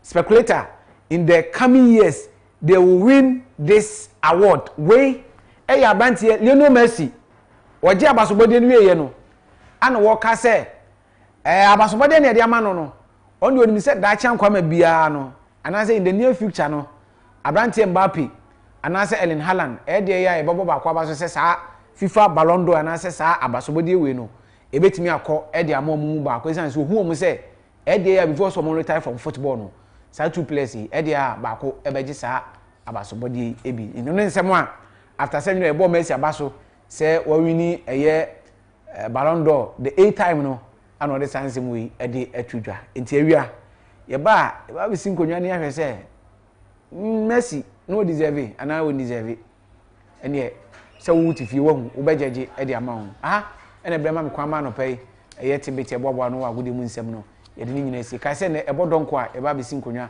ne de scoreboard jumedie no de abro midin de Paul Napoleon Ajumati mi friend sports president Medimosi King Kayaso man 88442 unquanable mind nipa ba ko ni di bebrebe guys we guys man 88 that's my name from point sama no dan name onya juma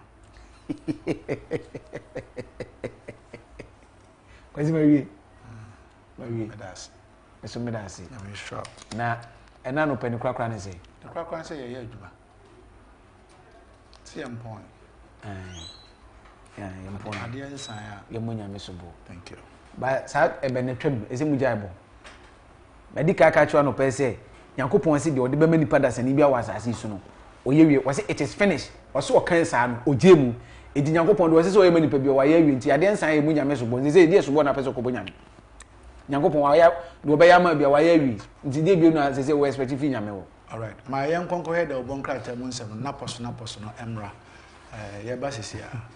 Why? So, dear, young conquer head of Bonkrata Munsem, and some are a woman and then anapay, the Bonkrata and some bang, and I adenum and then anapay.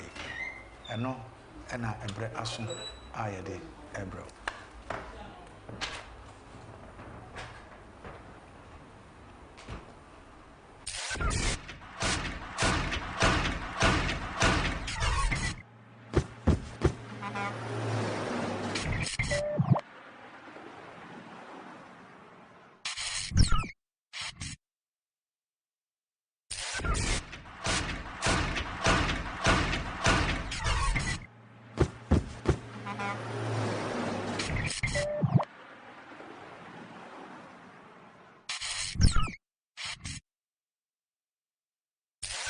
I don't pay free, Jumadian, as I see a free, I say a daily guide, now a free, the Obankratano, Napos, eso. Anymore, so we are not above criticism. Germans and all can same way.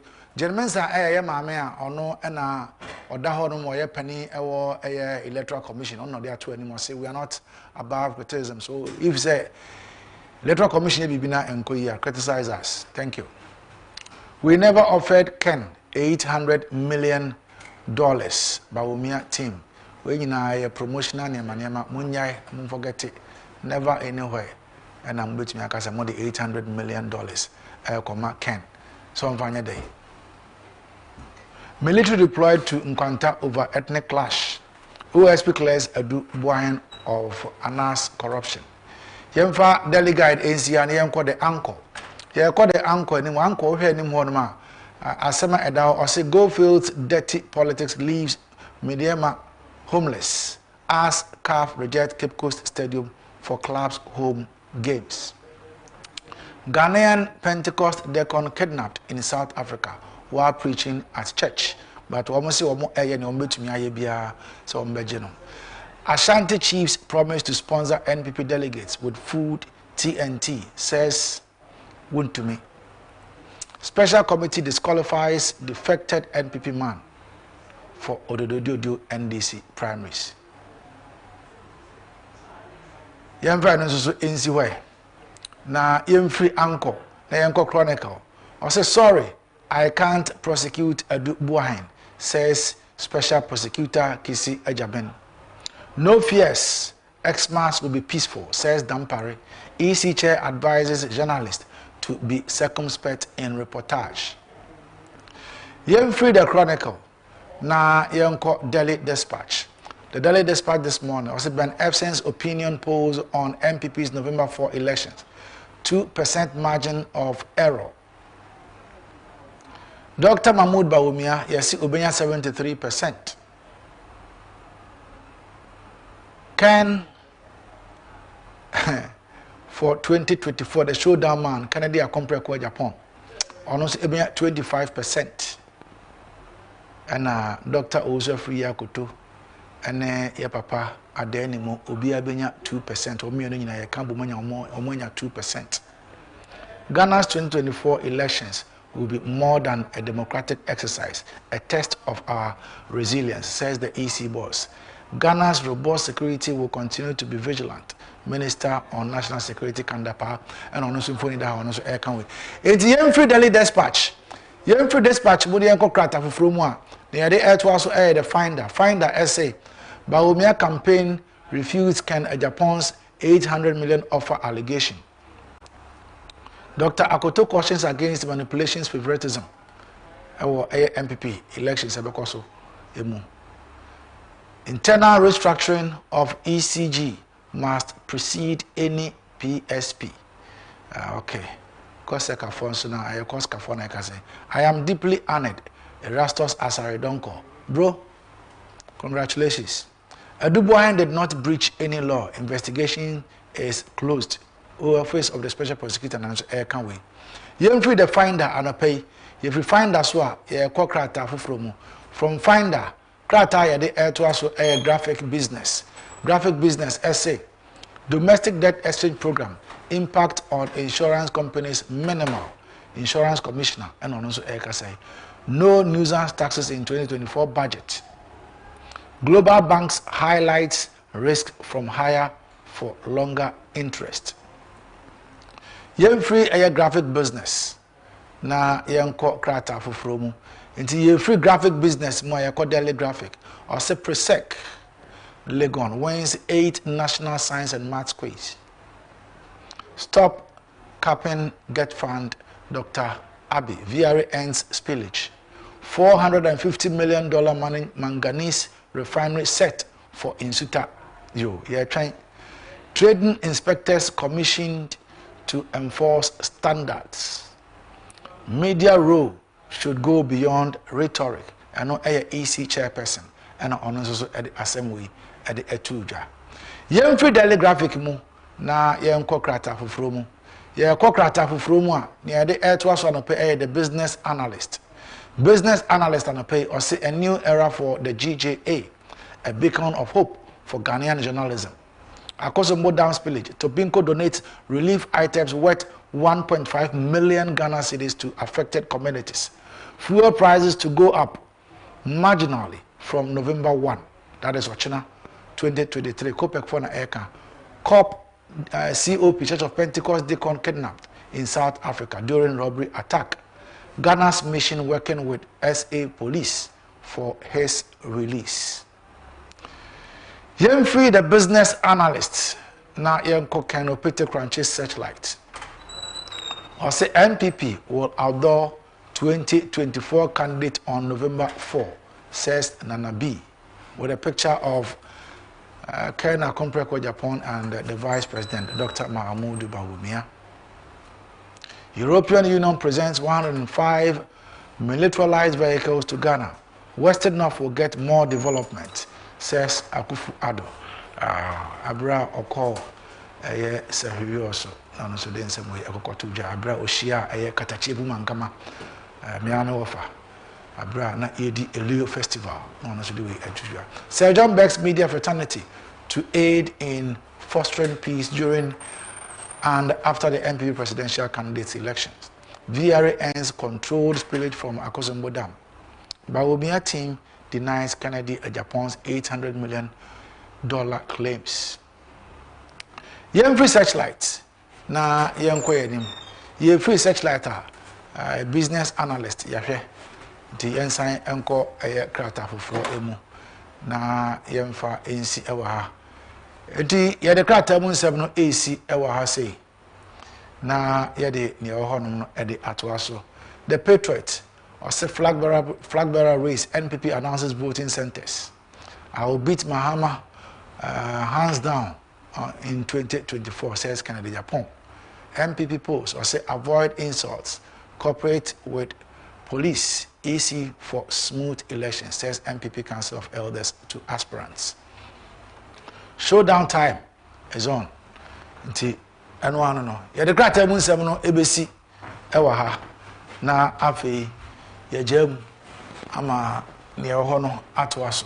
Enti yemfa da obon krata mu nsem no emfansi ewa ha sei na yentwa ye ho emra ye ba ye ne amanyafo no soso asi akonya asida anapa enkomo nyamedifo ojabofo so ano soso ede na ho de ne ne sika ede eboa ma ede dwumadi ye de ebro abrebia enanapa ye mo ache e mo akwaba medana me ho abasesia.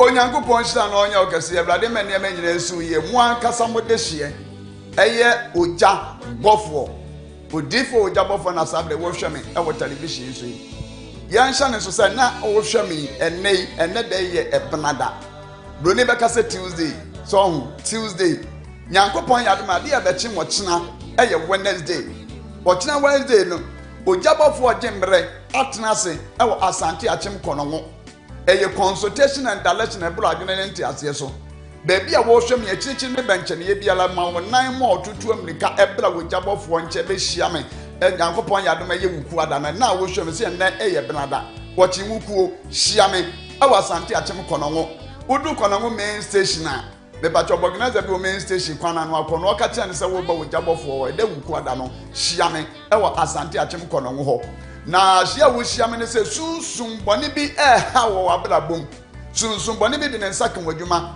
sunsun boni bi didi won sam ode ne nsaka wo sikasam wa abrabom nyina ye kokohwi ase obi hwe me ba de sam wadi emfinhia makomako 50 years between 50 million obi di 70 years oni 70 million obi o 30 years oni 30 million obi anya 80 years oni 80 million e sunsun boni ana ekutia wa abrabom ana brabe hia me Nyankopon yadom a eye ochiwukuo anopa me pato fiti anopa kosi enwumere ba 9 ansa na mepon akyirikyiri ne benche ne faka na bra Konongo main station oba Konongo main station and before aka ne bewura main station inside no organizer bi okwana no wa aka kira ne se wo bo jabofo ho me ma no eda ye wukuo da enne bna wo hwe me ade beche ochina wukuo no me ma ne kotra organizer no no mama mo amofra akyirikyiri ne benche ne ye ba no mema ne so wonsa ede wa bo jabofo no no so be ko organizer no no aka kira ne se me ko ja bofo ho mema ne de obeba eno wukuo da na metra se no ye sunsum dwuma bi te say adwuma se men ko yie ye hwe ni ya prepare adwuma ne de amount wo wa send bi wo court ana ye gugu su ana oba eno so yetimi hwe edi hu dwuma de mawo oba bi hwe me ba this time ope ye fru de awo ba ope ye fru de awo eba me patrotie wa wale mfie bebre nyinsan na ma obra mpaso medi hu dwuma kase pa eye fibroid ana da wodie num bra Nyankopon yadom a ena bna wo hwe me wo kyina ewukuo no hia me ewa Asante Akyem Konongo na fibroid yale no yenyi every awodie no mawo wo so hwe mo de ne hepatitis B obi de HIV me pato bra ni nyina yetu ase eye stroke na hawa na wo de ne BP pressure de bia kosoro me pato wanum no sa ahoto ma bra wo jabofo no de no so ye typhoid obi so de ye sikyire yale diabetes bra yetu ni nyina ase yade bi amabodi ni de mentimi amodi na bi obi beka se wa amome yade ni dintre bi asa problem ni de wontimi nya da bi ni nyina me ye ade bi de yesu madwuma problem ye wo hawa de onipa bi ala bla boso no o de ba wo jabofo no ma me di hu dwuma eye wo chi wukuo no bra na Awurade mfa me so emmoa wo wa wale sem na enko yie sister me nim se wa wale na ye bi si basa awale sem no aye nkukruchi ase enema daniel sinitrasa daniel butubra wo jabofo na wale ne yensiesie ma also dey a promise and fail sigedie abra bobi ne dia to so me pacho bra spiritual knowledge pa na how wotsina me so wotsina ye wukuada ena wo hwam na ye bena da wo ena bena ochiri wukuo ma onan ama oto na sole waka ema entra fa akona mpani for sa wotina fa akwa wote wade so ma nan ma oto sole waka ni memra me hia da ochina wo so de ne ya kwantu obi na ada waje usika so de obetu kwan wontene nka bra ne ye ni sa adwuma ni nyina fama bie bia pono fama me patotie ohia eya usika sem nkoyi a abrante dadwene no hawa de abeto so no enya sam koto akra bra ne ye ni sa wo hanin fru so ne sika de wohia me ne pa bia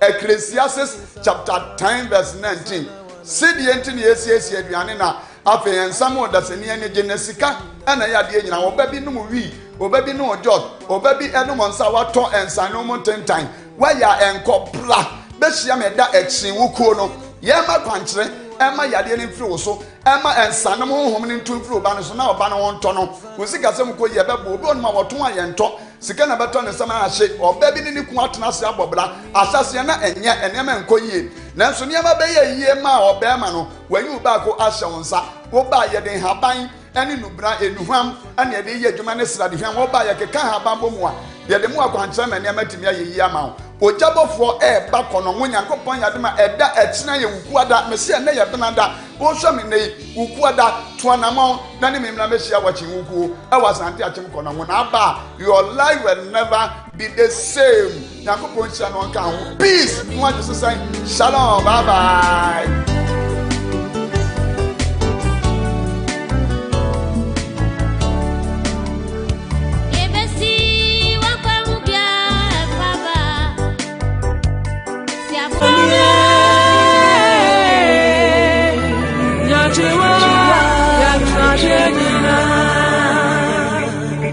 Tete mutanya mene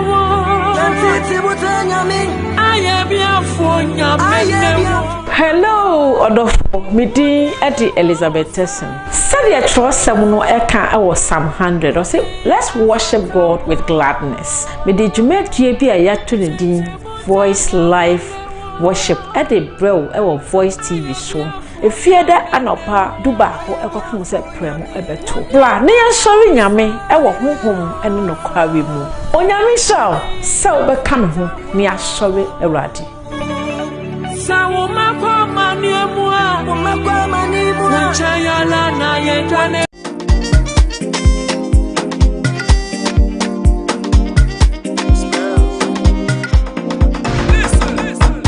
oh my darling, oh my darling. With a pressure on Chrome, ye shishi. Nesu any chance one imbre, and Nuti and a Voice TV, and the Voice in the Demon Show, Eba Wabuano, would you made in sweet, and some na air train with social media, and I won't say, Major Conconsamu Conconsano, but then they would you made some more with the air training. I will up there for 10 times, Cassianiso, na and so wow. Favorite artist, no, yet she never to many swa, yet then better cheer Rabum Como, no with the air coso, or na Rabum Angazangaza, na any ben of a semi bomb. Erigana.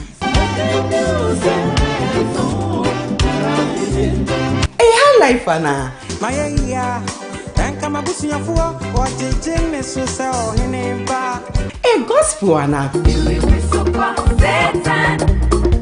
me sure boss say me bomb ododo na efie ti be de enu ti hia me ajo fanta ejuoda ekopi me fiada abra abo 4 p.m. e wo Voice TV so Voice TV entertainment show ana eje Spending money like Kudom, even the bit they Kudom, tunes are one day.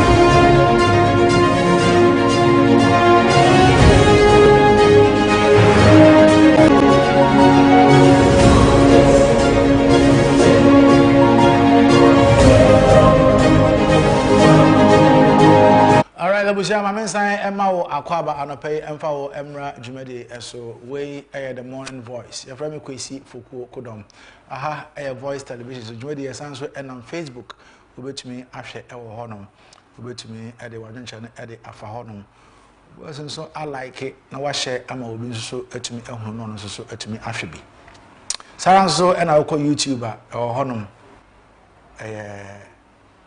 Voice TV GH TikTok Voice TV GH and Facebook your Voice TV Ghana. We do have na honum na BBI to me kama.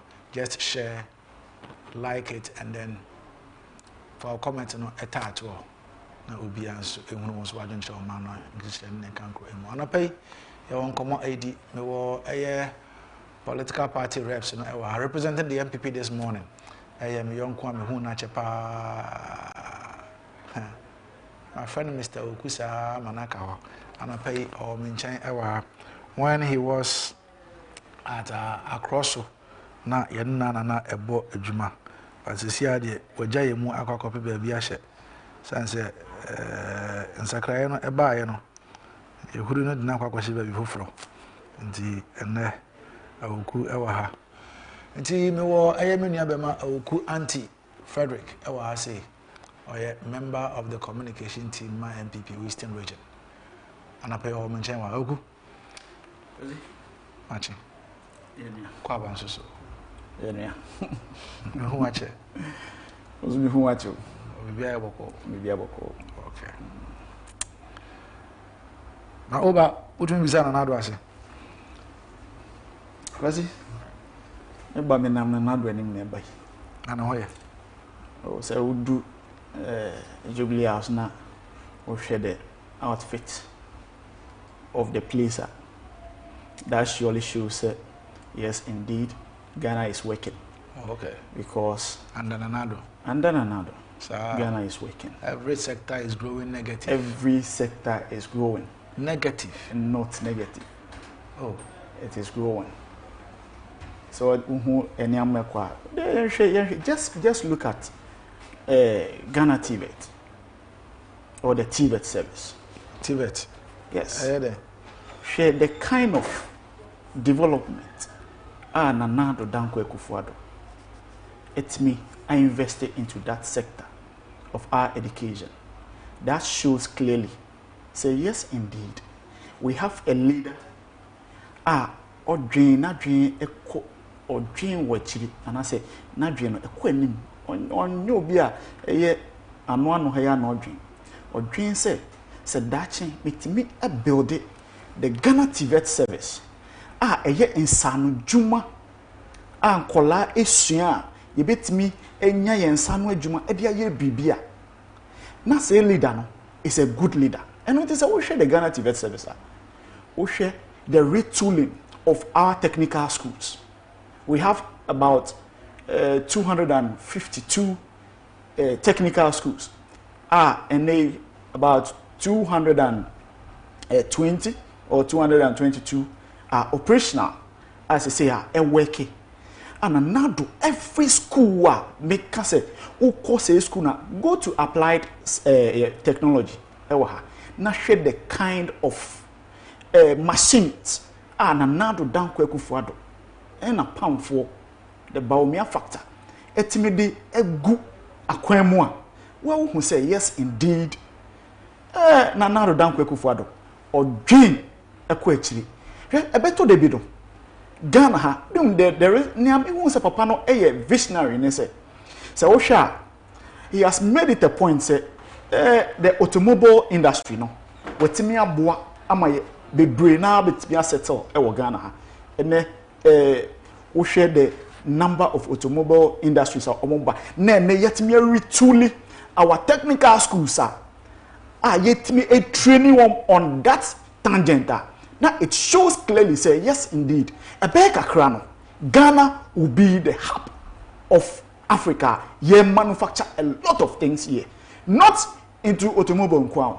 We share the technical schools now different trades areas which has been retooled by Nanado Dankwa Kufuado and name and Kolano Asian Niama just what dream a bronze so young papa Nanado Dankwa Kufuado HB areas, the technical school that is there, they've been able to build drone and Kolayo with the encouragement from government, encouragement from the people of this great government and the MPP government. It shows clearly say when we continue now it made that encouragement among and Kola now it made a building on capacity things will change. Yen kakreya ya start ya so abane de en start you Kwesi en start until you will not know, but let's give ourselves about 10 years to come and Ghana as of now will change and niana ya hwehwe no your friend said Kwesi it will share the STEM schools. Nana Dankwa Kufuado building the STEM schools, about 10 of it has been built. And then and we have your centers. The mathematics, the engineering, the science, and the technology. This thing and then the Nanado Dankwa Kufuado factor. Or the iodine. Ashe and Kolaimua. They say ye produce those people. And then we call Abomosua. People are learning what we call aviation there. In Ghana, Kamwana and Kokaze, we in secondary school now say we ubikwa aviation. Technological way, your friends say, lay down way that. And now the down Kufuado, and then by Edemankola. I think, Kwesi, Ocean Niama Air Kosu with this timer. with all the sectors. And every SHS now be here, and then a collab technical school. And that is what the NDC they were saying is that among person like a gun and be a education. In the sense that when a Ghanaian person, and I say Ghanaian color, any education, and those lies that the NDC sometimes they start telling the ubos of Queen class or one, then the Makoki can some because of Sebio make us a lack of what education. So what you say, and now Dan Kwekufuado say, I will never and ever stand in say Yebema and Kola and as and Kola Omobano. Education. We will make sure say every child who is born into Ghana will get an education. And when that person gets that education, nobody can say that to deceive people. No, that is the reason why. Uko baby obeko biado school say anya technical school na a grammar school.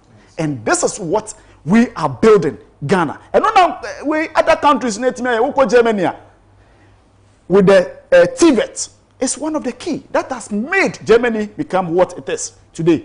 And that is what the dream for are not dream done. Within this short 7 years, he has transformed Ghanaian education, including the TVET sector. And that is what is going. Kwesi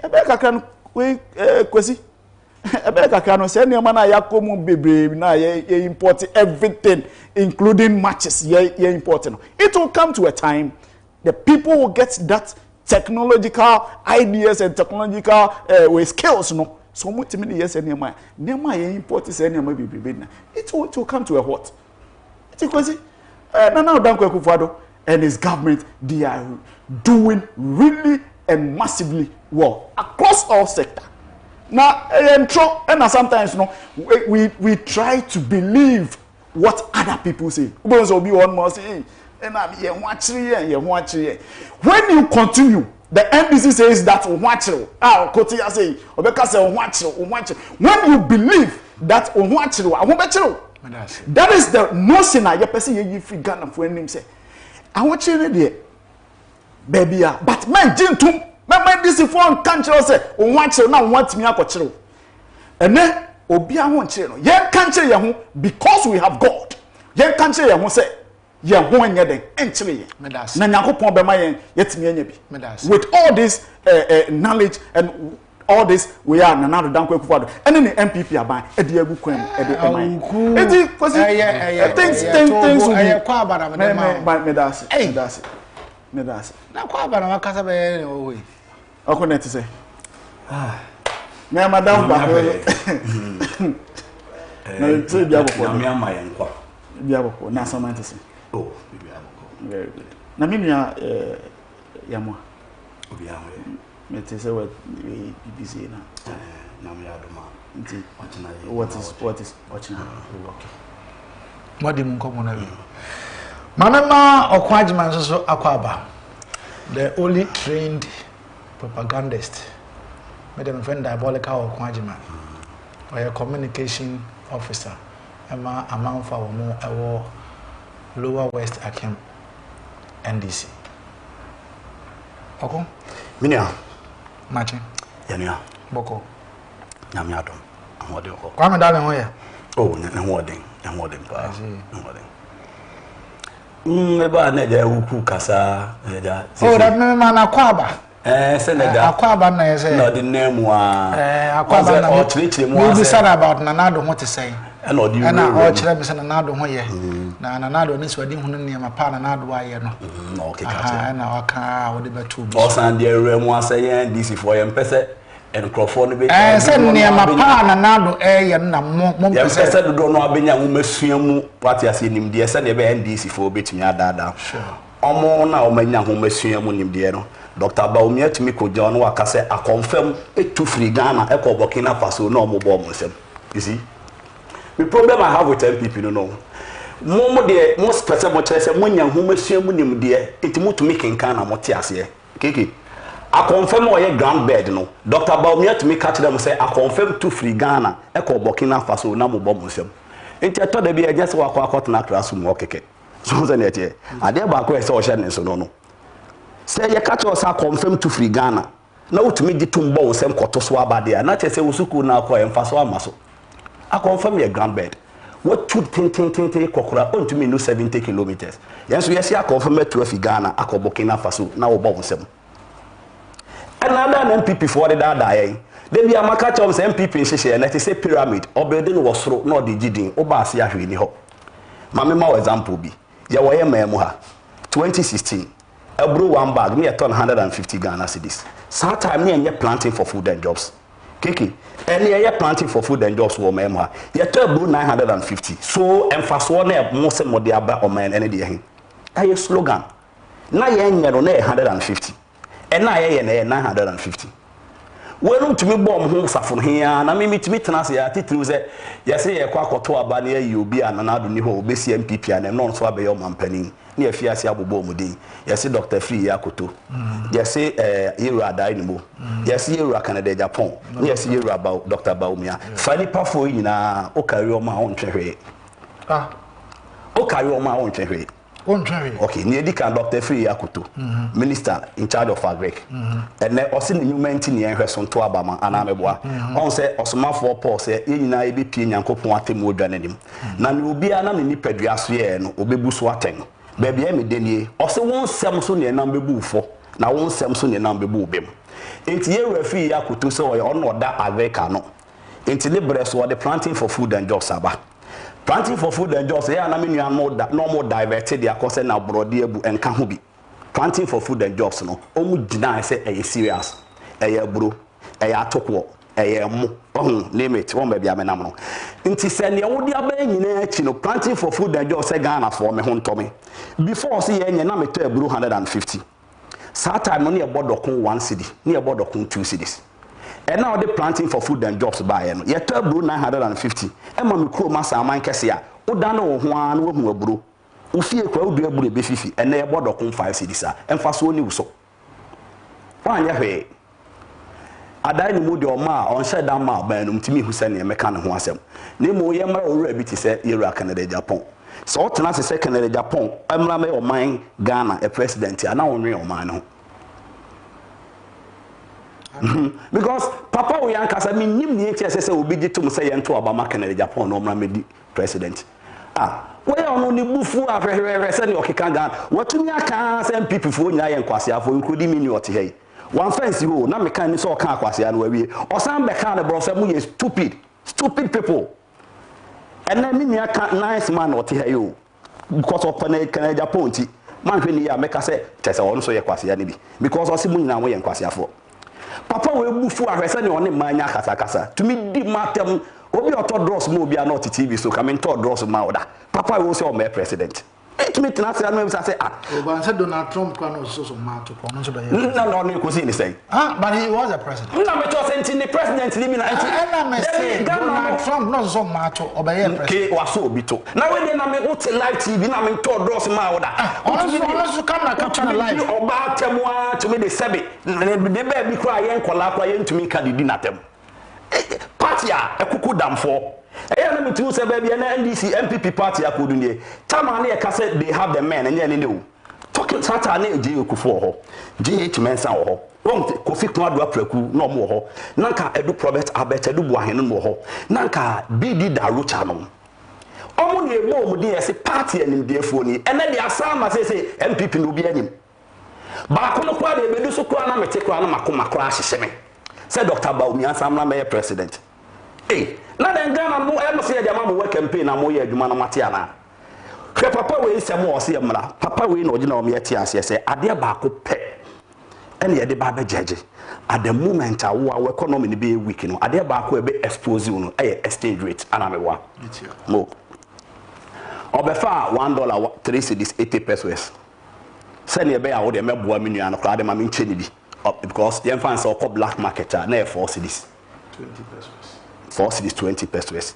That time no na or college John Mahama names incompetent or set 170 questions edema Yura Kwesi Misata, the late vice president. And then Ghana 4J Yura Dr. Baumia to Mosi and to Abamano on in Nabai, no vice president. And Maru Infi said on the head of the economic management team. And then $1 air 12 cedis. Actually, it be Guso. I do 12. It be Guso. That's 11. I do 12 cedis, maybe Guso. Or before 4 cedis. Oh, baby, or they could do fiansom. It is in the bro for now, kind of Babe Jejeno. It is exchange rate, no. I exposed Dr. Baumia big time. Papa we be catch the Ghana say ya Bobby sia ne ka besia keke ne di bu maya and kan kwala nketewa kra betumi ebu man ha na Ghana ye kan nyina 122 billion ye kan nyina e beto no sata na accumulate to a GDP 57% o see bin see that ene Dr. Mahmoud Baumia e de akwa kodu 575 billion 120 ni film na hwe besia ono ko abobi o se ye mo besia no and then ye de to 2 year Japade on GDP. Dr. Mahmoud Baumia you do 97%. Have do dia kwakodu 79 and 97. Yeah, GDP. Maybe sir. 97%. Sesi ameno ka say ye to ye Japade na ye ni hwe wo ho. What ha one day once a Chinese for aba fa say kokrom na kosomom because baby Ghana do China for ka ye de ompranya sabketua. Papa we no guy nanum saka kire no. Sisi ameno ka say ono no move from say be friend economic messiah. Sisi o say friend digitalization man. Eno nam. We no nom ka kire yen say wadwen si. Wadwen mu ye mmere. Unyansa san ena odwane ko ayemefo. Ena ameno ka say no. Are ho sem ne say eya ayembele fi yem famla down ka say. Ene kokonte one bag 1,000 Ghana cedis. Bank na edu ofufuo na yin no. Ya de kokunta Dr. Baumia se enton 1,000 Ghana cedis. O memo ha. Na Dr. Baumia se enton. Head of economic management team, ni emedi, ni emehye, ni emenom, ni emefra, papa we na da no. Enti wo tena se ya na obi e watumi o se inflation 15.7 e bin see that. Na otumi pega ya ko 48 o se wa bo no ho modern amode abedu 38. Inflation. Tenase ya no bi sa se de na MPP fo ya no mo ka kire sa nipa we no nyina ya se omumla na ba ko mla medi anim na na do dan kwaku fo ado o se Dr. Baumia de nyame de wiase nyansa nyina amano enti se MPP mu ne o wiase nyansa mpo na etoto ye economy se yo tiwo ne o wiase nyansa nyina e na ototo ye economy se wankasa ya tenase ne onya ne bosome na check ne odi ne bosome utumi say ensenkyerede na ade TV ase ahokyera mene ma say ye hu ne yenye hu asase so a eba say pe o say ye mu bi ya mametu 83 but impeni force de omuka no msusu na say 83 pepe na Dr. Baumia de array na nipa no akasa na say bi otafrache o no your vice ento wadun fufuro bi a wontumi fa mo wa ade so no so babe so akofuna mu soa eso ai say yenye no mampani ansa na watumi abuman ke yebre bibia ni wa Ghana eko oton ayento odi nsusu ayenye de bia wo tike ma bufo nkrofo atwe saa ahokyere o manfo ye nam na wo te ya boze ya turn the round mi tete mi hu ne ya na mi nua no MPP fo ka mi mo o man yankasa physical infrastructure ene edi hu se o man yankasa sisi ayefe nanim saa na e make kai kra so ye wo ba wa ya he ene wa men cancer ntiro na me simi bo ka bi so obetimi aka bia ene John Dramani Mahama nti airport papa efe e West Africa terminal 3 John Mahama nti Kutuka International Airport ene dignity bi aba ye de fa terminal 3 ne de na be fa circle Dubai interchange so ne de na kwa Red Hospital ni na John Mahama na ye sa na e makeke opa o mobi ni nti ena me no ka se KGT market the biggest and the beautiful market of West Africa, John Mahama is here. Near Mexican now, up to now, John Mahama the 4 years, all called to me 64 hospitals. 7 years in the ultimate commission hospital back from scratch. Now, most job when me too say Ghana for say you. When you are to baby amamo, but say you have to Mokasani and a woman near maybe say so. Yeah, bro. I am right, Ghana for bread. What I say? Oko. Oba me bizanse ofa across of my ohun. Wa be fi asan my meda fast. E say oba ho. Debi we bi won te oba ho debi ase me hu. Then why wa cross? Tiene udu Asanteman to Esubua. Onim agenda 111 na nado danko ekufuado. Asema okaye wankase na nado NCBO. Oh, me abotre. Me ma we the random okaye na me de wo efam. Okose. Chire no one and nado a commission. I call up and Pacho. One chire me den one. Hospitals. One hour see area wa commission I work panel. Sana me catch there. Manenkasa. Eche. One. Yes sir. No ko kasa. O say rich. Yeah, Bissau. Rich was innovation. Why renovation now? And no is it building from the scratch? Renovation. When you do renovation, is it rich and renovation? Rich was there and they added one or two things together and that was it. So what you say? It or building from whatever. Rich itself was there. It was added. Something was added to it. Calm down. I am here moderating you. Yes. You are not the one hosting the show. So listen to me. Hold on. Listen to me. Thank you. Kwesi. Hold on. Any renovation. What's the business any renovation? Adam, you are not. But who me some question? Me na was be some question. Good. Say renovation. What can Royal Hospital? Royal Hospital. I hear Father Mahama renovating here. Because we have Royal Hospital in Pacho. And Mahama, ABC for phase 1. Even the MPP, my some phase 2. I'm here. In the first two, when the hospital is there and you are adding one or two structures to it and modify things with another way. Now is building new hospitals. New. You can't just question Eastern region. When you go to Eastern region, Nanado is building a new fresh hospital. Now it's about 80% to 90% complete. And commissioned. The question here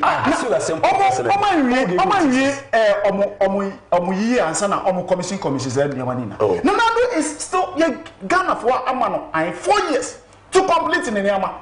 And I'll say Nanado how to professional no time no set time me one hospital we are on the way yes now 101 hospitals district and whatever hospitals 101 bisa na way bisa your friend say okose omutimi here those things and na danko hospitals na OC it is not those hospitals in 2012 huge ones. When you get there, it is there that you appreciate. Say yes, indeed. The man is a visionary leader. Mahama ne atanos ni see Bank of Ghana Hospital. And then you see, your friends say NDC folk. When they see, say infrastructures and Nanado Danko Kufuado. Yes, sir. A building. Almost say outrageous. Almost a bomb adrenaline no montia says. It is what they will use to destroy it. Then they will use and then we see the corruption room, and then then to destroy the beauty of it.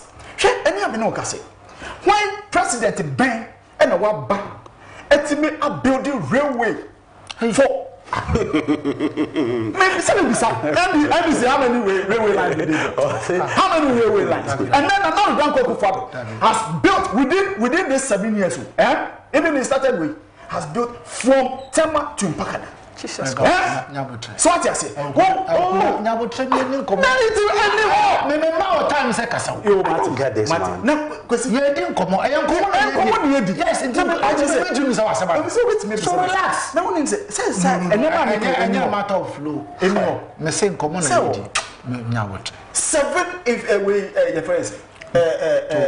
No, also Dubai. You are building more than the interchanges whatever. Many no ones America. You are saying, say, Nanado, I Tema, Mpakada. Remember, the railway sector in Ghana. Me, saa se na de bia ya MPP foka na na do bae wa ye railway tema mpakada aya na mra ko se ko foka sa so ya say build a whole school a whole school to train people in that way sector away what about no Kwesi say me can say nim na walk because tema tapareva tapareva only maybe we the railway school wo na walk kire me ndo kire somebody will also know me so do takrade the we kono na me person then it's Koyoko man because Koyoko is our home now it's the Mahama Koye say what Mahama you see Mahama be oh and no that for us build a new freshest way your person and school for that yes sir railway and Mahama Koye no be to Takrade no Koyoko so what I say it's when we are talking about infrastructure and now I know because education the free SHS here a whole lot of people join into that way. For infrastructures are yet me update over 2,000 different. So what I say, and then across 2,000. Me say infrastructure different way. Maybe a dormitory, maybe a classroom blocks, and all those things. About 2,000 and over. Because we have we have about 920 or 940. SHS schools. And take no, it is existent. Not any every school be yet me 2 or 3 different infrastructure, be it dormitory, be it dining hall, or be it classroom block. Yet me I send them away now 900 and we calculate it. You know 3 calculate times 940. Now check the number of we infrastructure and now done in education sector, not even the way your friends in universities and can. What agenda was set? I know my agenda, but all case you to me for your inside way backward. And I make sure what we are built. Calm down. We calm down. We have built question. We are promising. Also, you build say I confirm to I ask you a simple say show me one hospital or started from scratch. I say if you me open me if you ask me 4 years listen to me 4 years no let me see one hospital but we will be crying and is the region there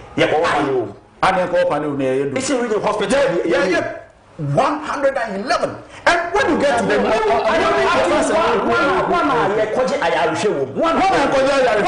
is it the process we have not followed? Yes, we know almost questioner 80 some beside ASA na do dan kwa for the better na akobasho ni awo kan nyina ojitum na emum John Dramani Mahama ebae obesi Range Hospital obeye Dover Hospital obeye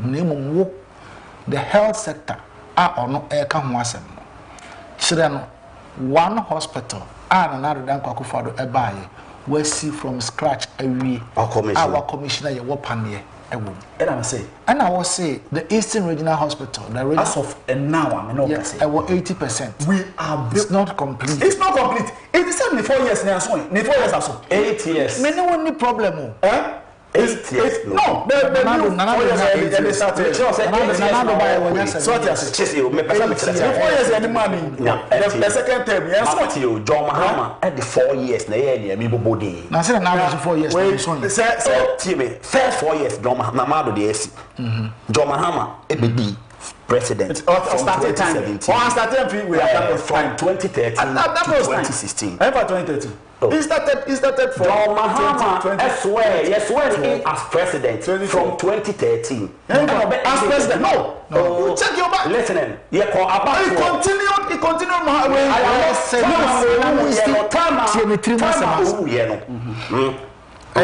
June Prophet Samuels efi asasi so June yeah 6 months near to aba Ghana for Sunday to me ma John Dramani Mahama and all yes well in 2013 from 2013 to 2016 tie Osi Dodoa Hospital, Osi Rich Hospital, on the Metro, Osi University of Ghana Medical Center. University of Ghana Medical Center. Google it. Now time I started here. Until now, kita Android phone. Me person me chose.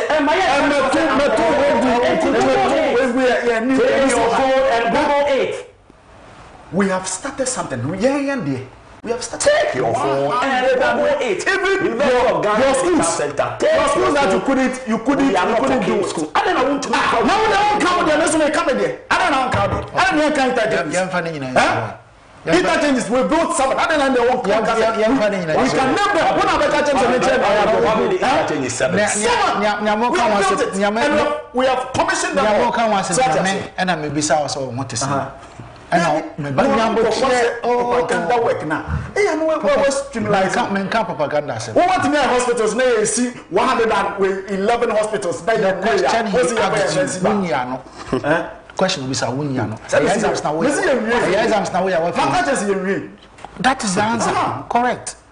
Hold it there. Yes, 111 commission all. And you said to say be a because who say I say or can be a chairman of the till say I confirm 2 years now when you are confirm to then the catchers are what Dr.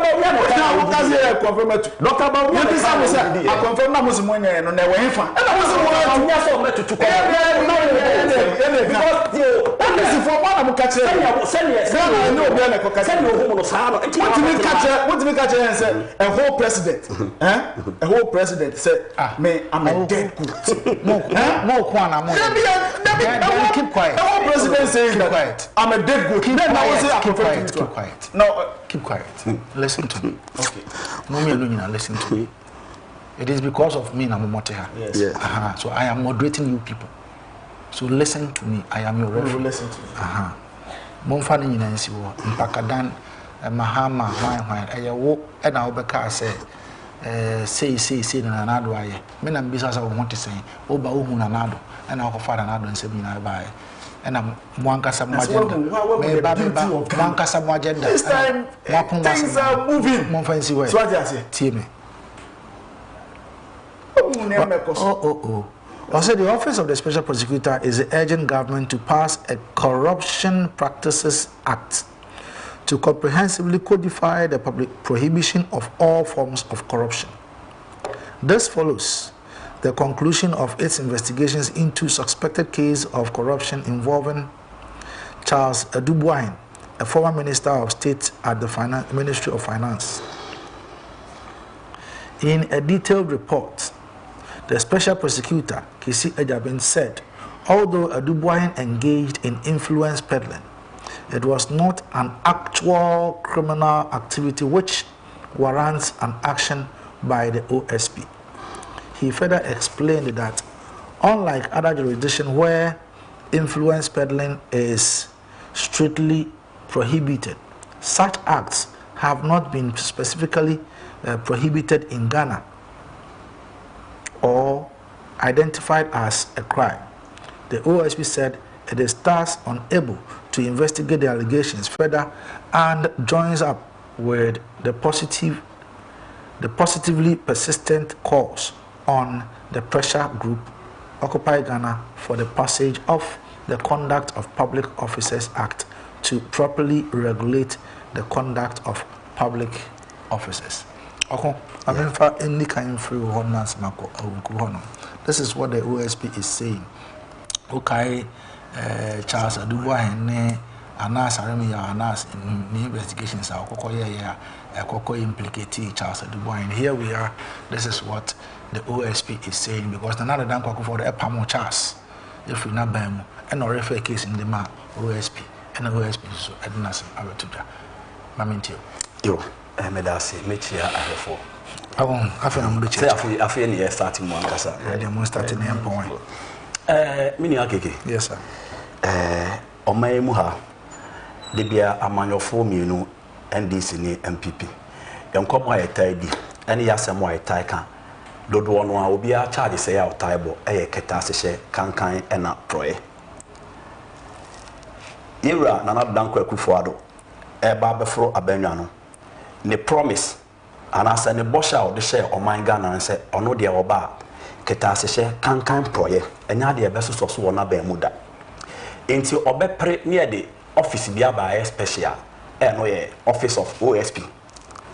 Enti special prosecutor no no ne de ne se ketase che kankan ne bape obehwemu ani ehu de ekofa baaye na asoche wo biara ne de afa enti ne di kan oba be fro abanwa no onipa obo ni din kan ne yewura Martin ABK Amidu se omra me special prosecutor otena se ohun se yewura Martin Amidu ne NDC4 issues enti ono ba obetumi afa kwan bi so nto ono na dwem na nka watumi ache NDC4 ben the kwakwa no eme hu se watchman hu se sa ye fiero anankasa ye kromfo enti Martin Amidu betu dwa se opeketa se shekan proye ne ebon wi ase nyina ne maame na nado dan kwakufuado o se oye the mother serpent of corruption enti ode na no sikra no o se I cannot work in harmony with criminals yero Martin Amidu chese momo de keta se shekan ni pabon enema fusa no de MPP for so we free ma ye bi nimbi Martin Amidu ne kan yo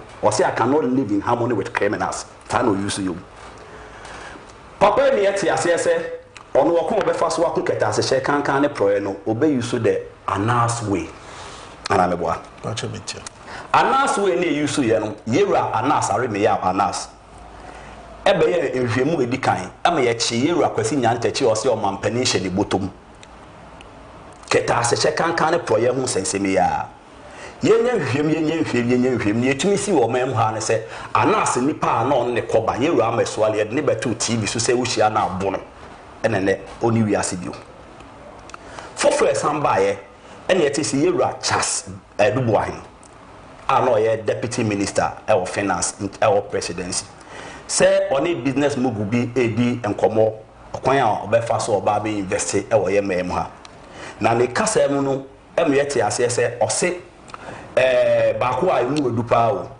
$200,000 I know ye de kwakoma omampani abedi echiri se de be ya investor no benya kwan na on na di nkomo na ne dwumadi bi opese obedi bia ene ho sensem we nya na ba ase yemfa nkọ na OSP MPM nensem no de aba ho se it's more of say ye clear you racha se dubuahin be ke mi be twen adwen ababaako asem eseta oje tomu no se uni ebise ne mo nam no montemu asem de ye bi wo ha e bi betumi aba be ka kire ye enu nti akanfo bubu se bu mu chichi efinsu ase be ka kire so odenche mawu a ye nyi ni chim ena ne nan se ya ye rak na Japan se Dr. Baumia ene team wo so na dan kwakufuado ye ba bi $800,000 se be ya wo si wo mo se nya no kra da bi o me na kwan de kan ye o se da bi o kwan kasa de be kan ye ye rakele de Japan wana no me obi ne kan yo na you say Japan ya kola ono no timi kire se MPP for man family kan o kire kwan ya o fa so wi the Baumia campaign team has refuted allegations by candidate Japan, a contender in the MPP flag bearer race, that he was offered $800 million to withdraw from the presidential primary contest. According to the team, this claim by Canada Japan does not reflect the truth. Okay. One. Enunti na mecho se enye me wonwa masa me di besi so se enye me won se OSP so ba be kan se afa cha se Dubuahin. Oh, okay. So me don pese me chiro no. We asem we ye na ka century ni bi na e ka wo na wo ka. Ana me am ye opposition party na me ka. Ene ka obetum but papa na ye ma ni sika no. Wo se ne ka mo de ma me na che se aban we de se ye ntua bribe keta se che kan proye de. Na aban ya ono na beemu. Minister no ono hwe ball so keke. Onu tumi wawo $1 million ni actually e won dem I no fine for you on say anka penny a wabo bledu baby de oni unim say unya obi save wo bank into wa save wo bank ya manti ni odi abad fi a oni ni kun ne ma obi trust lady e no kwa $1 million ni actually aba we o ye ra Martin Amidu o me ati ase se kanu foriata white shirt na wo share mo me emfa anya hwe na ni suma ye tan ni cases enti debia so sinifi a wo pade cheweni talking about Ejapadel, talking about ECD PDS okron fa so be dupu o man Ghana ni nyina ye piama office of special prosecutor otunase a no wo se on se we hwe we achi a na we ya hwe we achi there is no way papa will beat me aside you be and also beat me the investigation be about a beku atia aban or tisuida. This is the manner ono yepia Professor Frimpong Boateng a report on gold galamsey. Papa na nka ono aka so da IMC na no aba be ka kire say okwan aye fa so ye galamsey ni hihye ni ekosi say. Enti so hu say osuro papa nti there is no way odi bibi fufuo be ba e be ko ata na dan kwakufu ado aban.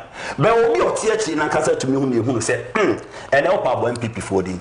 Ye nyina ye nim secretary se kankan project ye de twa mu fruma aburo omo so metimi abosi from ebra kufuo ba ya de besi sabre.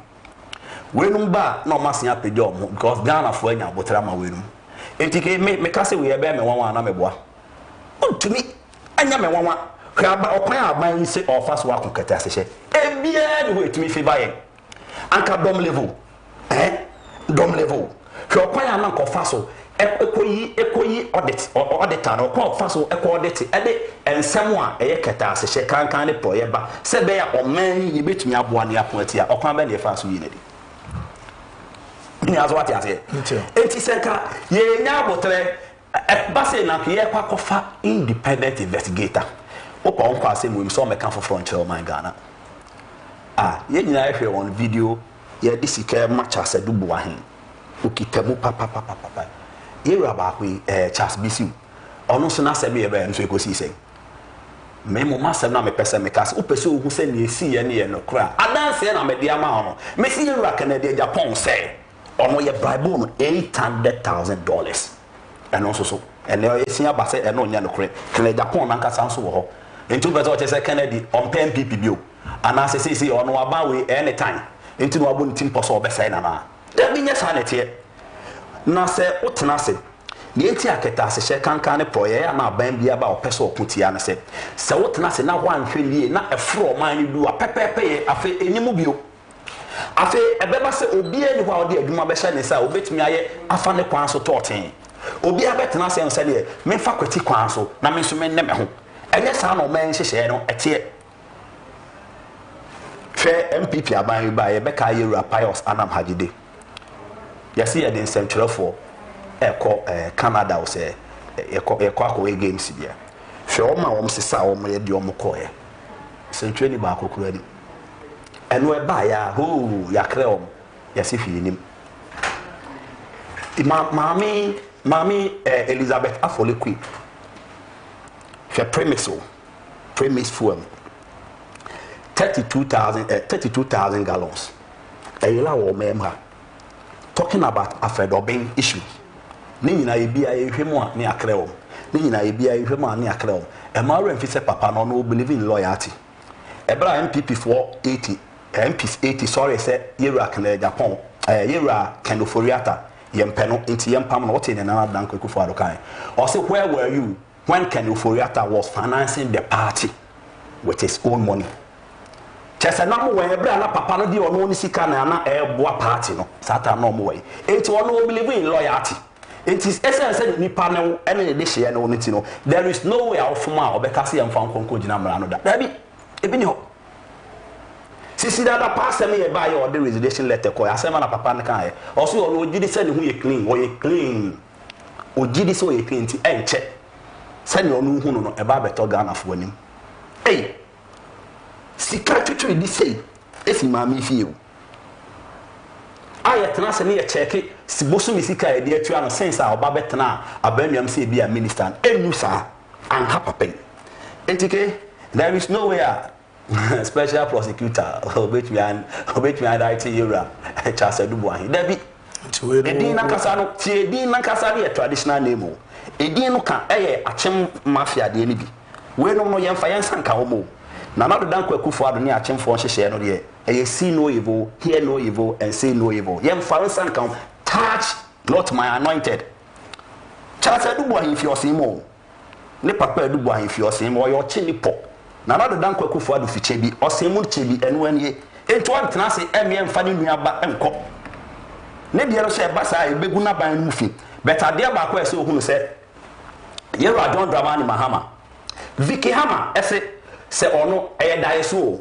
amanyo sema o mi empire no oba sen onya $1 million ko bi jaya man josem papa no say hey adwe we wotim de anya adwempa enti no ano frima ban mu ko John Dramani Mahama oni abuga peli enom ko parliament afia baako enti chese ni nua oni ne san fifrim eba ase ye hwem jida ene sada emu hyehye ne hu se dabi say net ye dia ye fa abuga peli nkonko jida emra no enti ye ni ko jina amra no ko si se emra di ni ti ya no wa fi o se ye mfa nkotum opon a ye fa so kweketa ase hye kankan ne pro ye nie Matia mi say criminals nko na owa bem still I ntumi nche baako eye hwan ya because eba ya na papa na ko atia ayese papa Bashiru ono obeto se ni kuromu ceremony ene ni nua ene akani eko a no wakan bok o munyan tokwa no owi a no wasen aka no ceremony kasa bugashi a kire ni nua baako no se bono saa amamo we bi na na do bi eye obi di ayen ko hwe ne ye nche no nemo say ye say ni kuromu ni ana ni party ni dabi mfonso ni oni o ade baako no se Ghana fo nyina aboa saa we nyina no enti fantifo baby a obu eye me de pa ole dankanala and osin hu trudo Kwesi the man obesi hey oh kwaje ba all right awu mamintio am passe OSP ontumi prosecute Charles Adubuain per the analysis given by Besmedasi Okwaje ba be chairman for especially my boss Mr. Pra or Ghana Tibet Service and I know pay me chairman David Pra yes David Pra now and Alex Usweji for across is a nice and a wonderful guy sama pa na so betu oluwa Sana metesene there. That is what I've been hearing. But he's a great guy.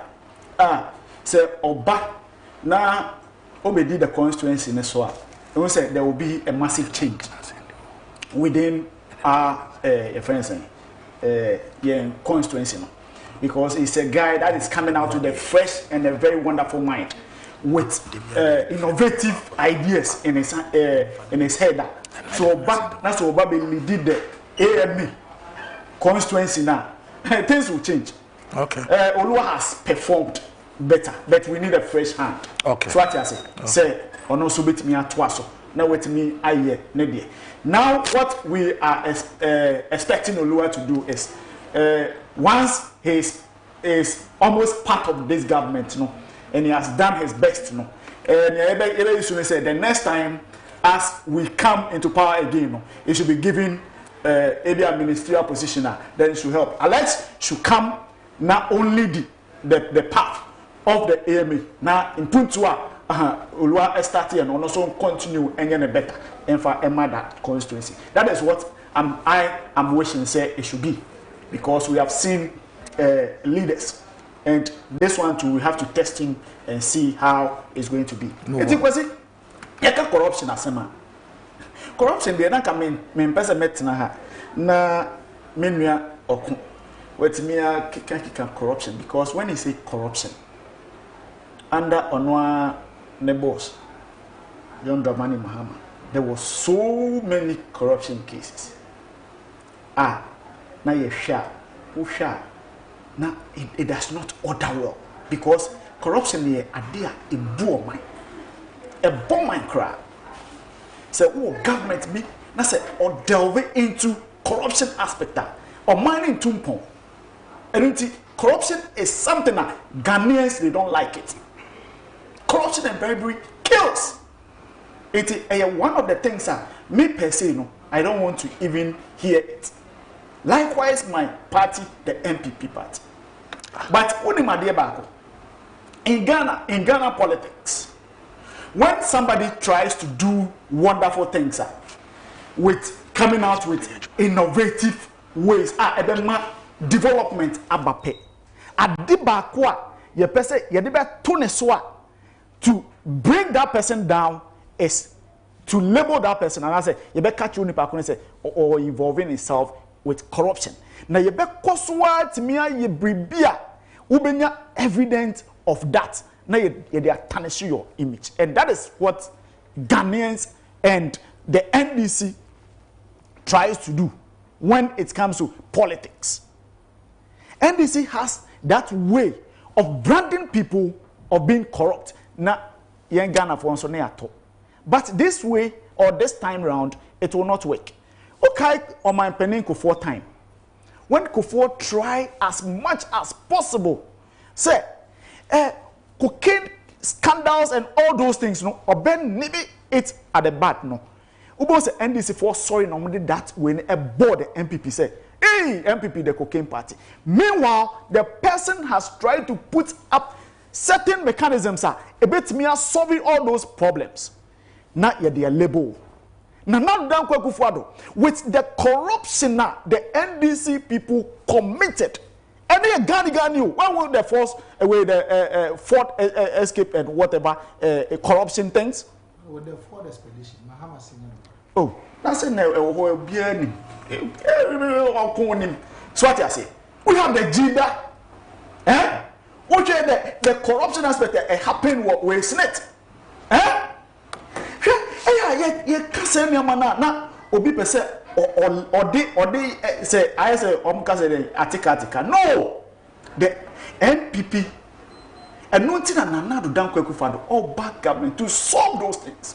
Or say Yemfa Bibi and to Kwem and that Bibi no and the special prosecutor a buy.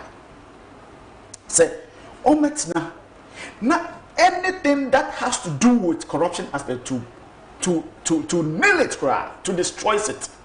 And this office has been set by Nana Danko Kufado. And it's a plus to this government. And it's a plus to Nana Danko Kufado. Say, against in Kobe Banitrim, and then people has gotten that way, say, hey, Oye Bribia, hey, special prosecutor, who, intimate me, my mention, and even that thing, has even helped to curb that corruption aspect e wo Ghana. Na Kenya no anka chale enka ye hu se ne anka nema eko. But o hwe nema na dankwa for e dia to akwemu hwe with all those things are etimiama Ghana ye system netimi echenyi na no. Ye betimi aka say is the NPP that has made all those things. And yetimi aye se nema ni na ne so awie no. Then you see people try to destroy it by using their own way to destroy it. Hwe Ghana adebako a Kwesi emeya ene se yewo nipa anase yewo nkrofo a oma ben a oma dwemu edo a yetibi de omo siesie ade anase de omo ye ade a eyeje. We will try as much as possible to use certain things bia na ye dia destroy our life. Hwe your Bible timi ka kire say en so onyankopon we wrade enhwe. And so Nyankopon were ready nyeden. But just people wants to bring you down, they will try all sort of means to get you normal destroy. And that is what they did to this fine man, the Charles your friend say Edubuahen. Somebody that has that capability, the skill, the knowledge and the wisdom to help this great country of ours. Just say, me Kelvin Bibi, na me dia tone so ya say no kra, and that is what we have been doing.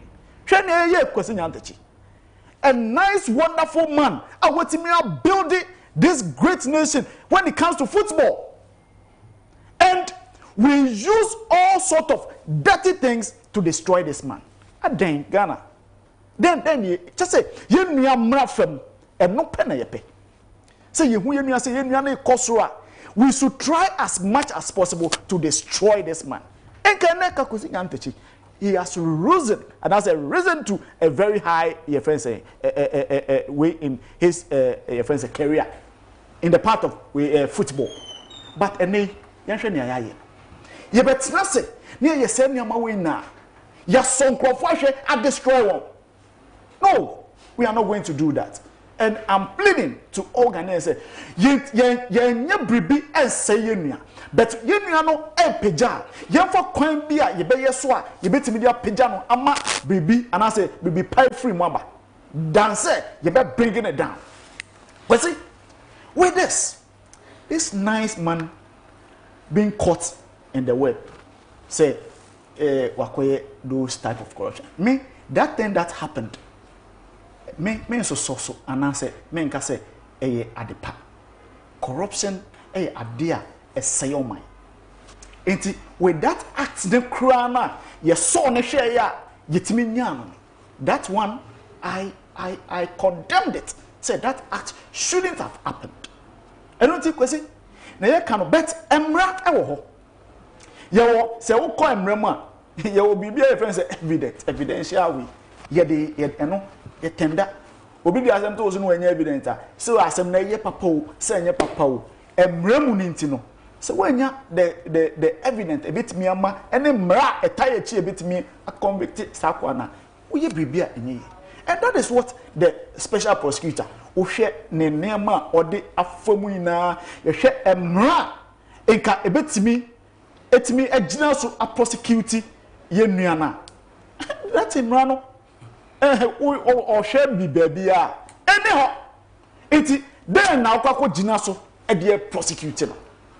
What law are you going to stand on it to prosecute this man? And we are coming out with a recommendation say then we should bring certain laws that when you are being caught in those acts, then it's tantamount to way your friends saying that we are bit me a convicted and I say it me the way Jinamrano. It mean me for now Emrano yedi yejuma. It has taken its course and you say ye niano ye Emrano ntimi anyede ntimi anchire ni so what you say enti say ntimi anchire na emra so na ye adwuma ahanum we don't and as ye nye bibia without the law. We do things with the law. So if the law says with a special prosecutor with the knowledge and the in-depth law mu etimi abeka kire yen say wa hwehwe mrani nam adomu asuko aye bibia na say emra no entimi anchire ye nuano na say say ye be clear na. Who am I to say enye no kre ntoni okonya adwen iti me ni okonya adwen because in law no eye ma and the evidential way and echo ni etimi dia akache. So now if the special prosecutor is coming out say we should bring certain laws that when somebody is being faced with those things now near betimi then I agree with that. Okay. So what you say. Okay. All right. I will my main sign we but in somewhere October 6th, 2023 and a delegation from the International Monetary Fund, that is IMF, held a press conference here in Ghana. Or more adding assembly about this $3 billion every first tranche is here in Saka. Pay for the second one. So in May, Sikano buy and I was almost signed ADH Senesi atoto enema edi afa ntimpani fo do na ekokohia e wodwumadi no ase na omo eye bibia ewiye no ena asebui ebeto odwa but Dr. Nimoy Thompson is saying say near IMF for eka about Ghana's economy no IMF for no eka different thing where our economy is also collapsing and I'm person the free hono no must say after the conference the fund issued a statement that waxed lyrical about the authorities' strong policy and reform commitment. That is one, improvement in the fiscal and external positions, and what it called signs of economic stabilization, among many others, which they think things are okay. However, data from the Ghana Statistical Service easily confirmed that an economy easily confirms an economy in distress with its industrial core in meltdown mode, potentially resulting in growing joblessness, poverty, and long-term loss of government revenue, all of which threaten the viability and sustainability of the fund's program. He gave an example that apart from the mining and the quarrying sector, which expanded by 3.5%, overall industrial production declined by 2% in the second quarter of 2023, with the following subsector driving the decline year on year. Construction is 11.7% negative. Electricity, negative 5.1%. Water supply, sewage, waste management, and other remediation activities also grew by negative 3.3%. And manufacturing, 0.5%. In the service sector, trade, repair of vehicles, and household goods shrank by 5.3%, that is negative, while in agriculture sector, forestry and logging declined by negative 4.2%. The first quarter was worse, with a decline of 3.2% of the broad industrial sector, mainly water and sanitation, construction and manufacturing. This means the first 6 months of 2023 was an industrial disaster for Ghana and a setback for broader economic transformation. What are you doing? Yes, sir. We have data from the Ghana Statistical Service. Yes, sir. Data. Yes, sir. Adea, Nipana. Mewa. Metie. Nipana, conducted those names. Yes. If the thing were to be, say, it has grown by 7%, our GDP has grown into that way. They will tell us, say, Ubotum, but we Ghana Statistical Service. Yes, let's. One more. That is the and inflation. Cocoa do 40 something. Or whatever 2 jar. I saw 10 years. 1 Sunday 2 jar. I don't dispute it. Yes. So what you say? Yes. But Yanshe, what has happened to, and as what has led to those things? Okay. But do you agree? Say the economy is not doing well. The economy is doing well. Economy is doing well. The world or the IMF with their data, and I say, our collective show say yes, Ghana we have a bright future, and it is but there. The IMF is saying say a brighter future, but here we have data from the Ghana Statistical Service within. It is based on certain things that you can say yes with this. But they say the same data and I based on certain things, and the IMF is say we are on the right path. We are. Yes, but here we are, the Ghana Statistical Service is saying say our things are not going well. They want us to come out in a better way, and we are moving on. Yeah? Ghana Statistical Service we with the mama and establishment way. Kwesi, here was my way. The share from 2019-2020. You share the kind of ordeal. Kwesi, you have from up to now. With all the external forces, it's me a DNA. It takes somebody. External forces, with the shocks in what COVID itself created. COVID a year more. COVID my 21 point something. Was it fire day? We and the COVID is kind of we spent 11 billion, yes, for which are 10 billion. Is it productive way of spending that money? No. But you spent 11. When you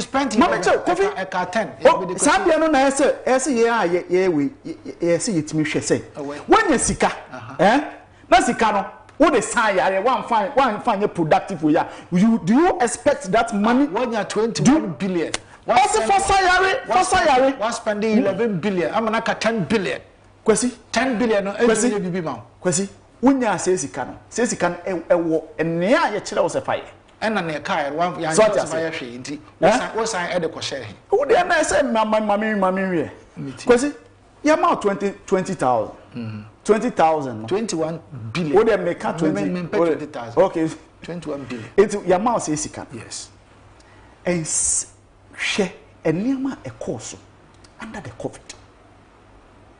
Jaria a boni pananipa and pem a wui. go to your friends say US, go to Italy, go to all the countries that those areas that you hate nipa saying ewu over Ghana has nipa saying ewu. It is the prudency of this guy. Anything me bomb some man another. Prudent. Me bomb some man another say it takes somebody obia owa adwen e wonim de esan adwen ne man for ho e na otimi yesade we ya ade ntimi anku ne nkrofo US when those things 1,000 plus no when those things were happen no e happen no measures are you puti and on US e puti anka those things anka nko anya say we though yeah calling yourself as poor we manage the COVID very well.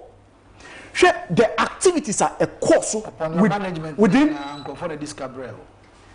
Fine, because they saw that ama abo mind for if it were to be any government or other government bia enka nia ebesi wo Ghana ha no enka Kofi and as we Kwesi can't mean say but it took somebody or genuine mind for who say let me protect my people first. And so all other things ababe. And nay mimetiase, Kwesi utiase, oko etiase.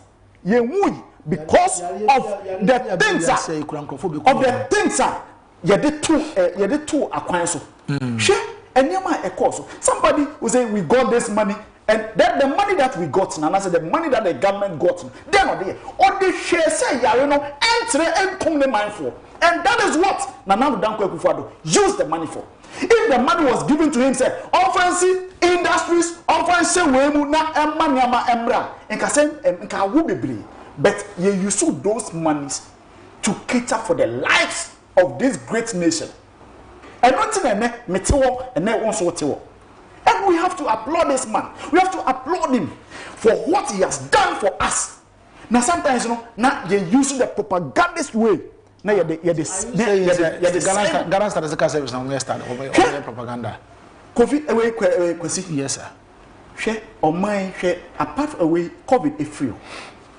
Share the kind of way are you cool. Where O Ghana de ko dem. Share niema eso niema ene ukoto ade a within a shortest time when you ubekwa sell kwakutobi na aide asia eko but ene it has taken a very wonderful man say he will do all things. Sometimes everyone with me agitate say why don't we take the drastic way of solving those problems? But it took somebody utimi managing the system and me ameno say things are moving on very well for us. Petro ekwa kodu ahe ekoya kodu 23 but ene na Nana Dankwa Akufo-Addo ene na powerful etimi aboa sustaining on mine in terms of petrol we are a nation baby at so what yes we have to give them the plus she emu rising here oil rising here nani namu no yetimi aboa ma eniama etimi sustaining we have to give this government a plus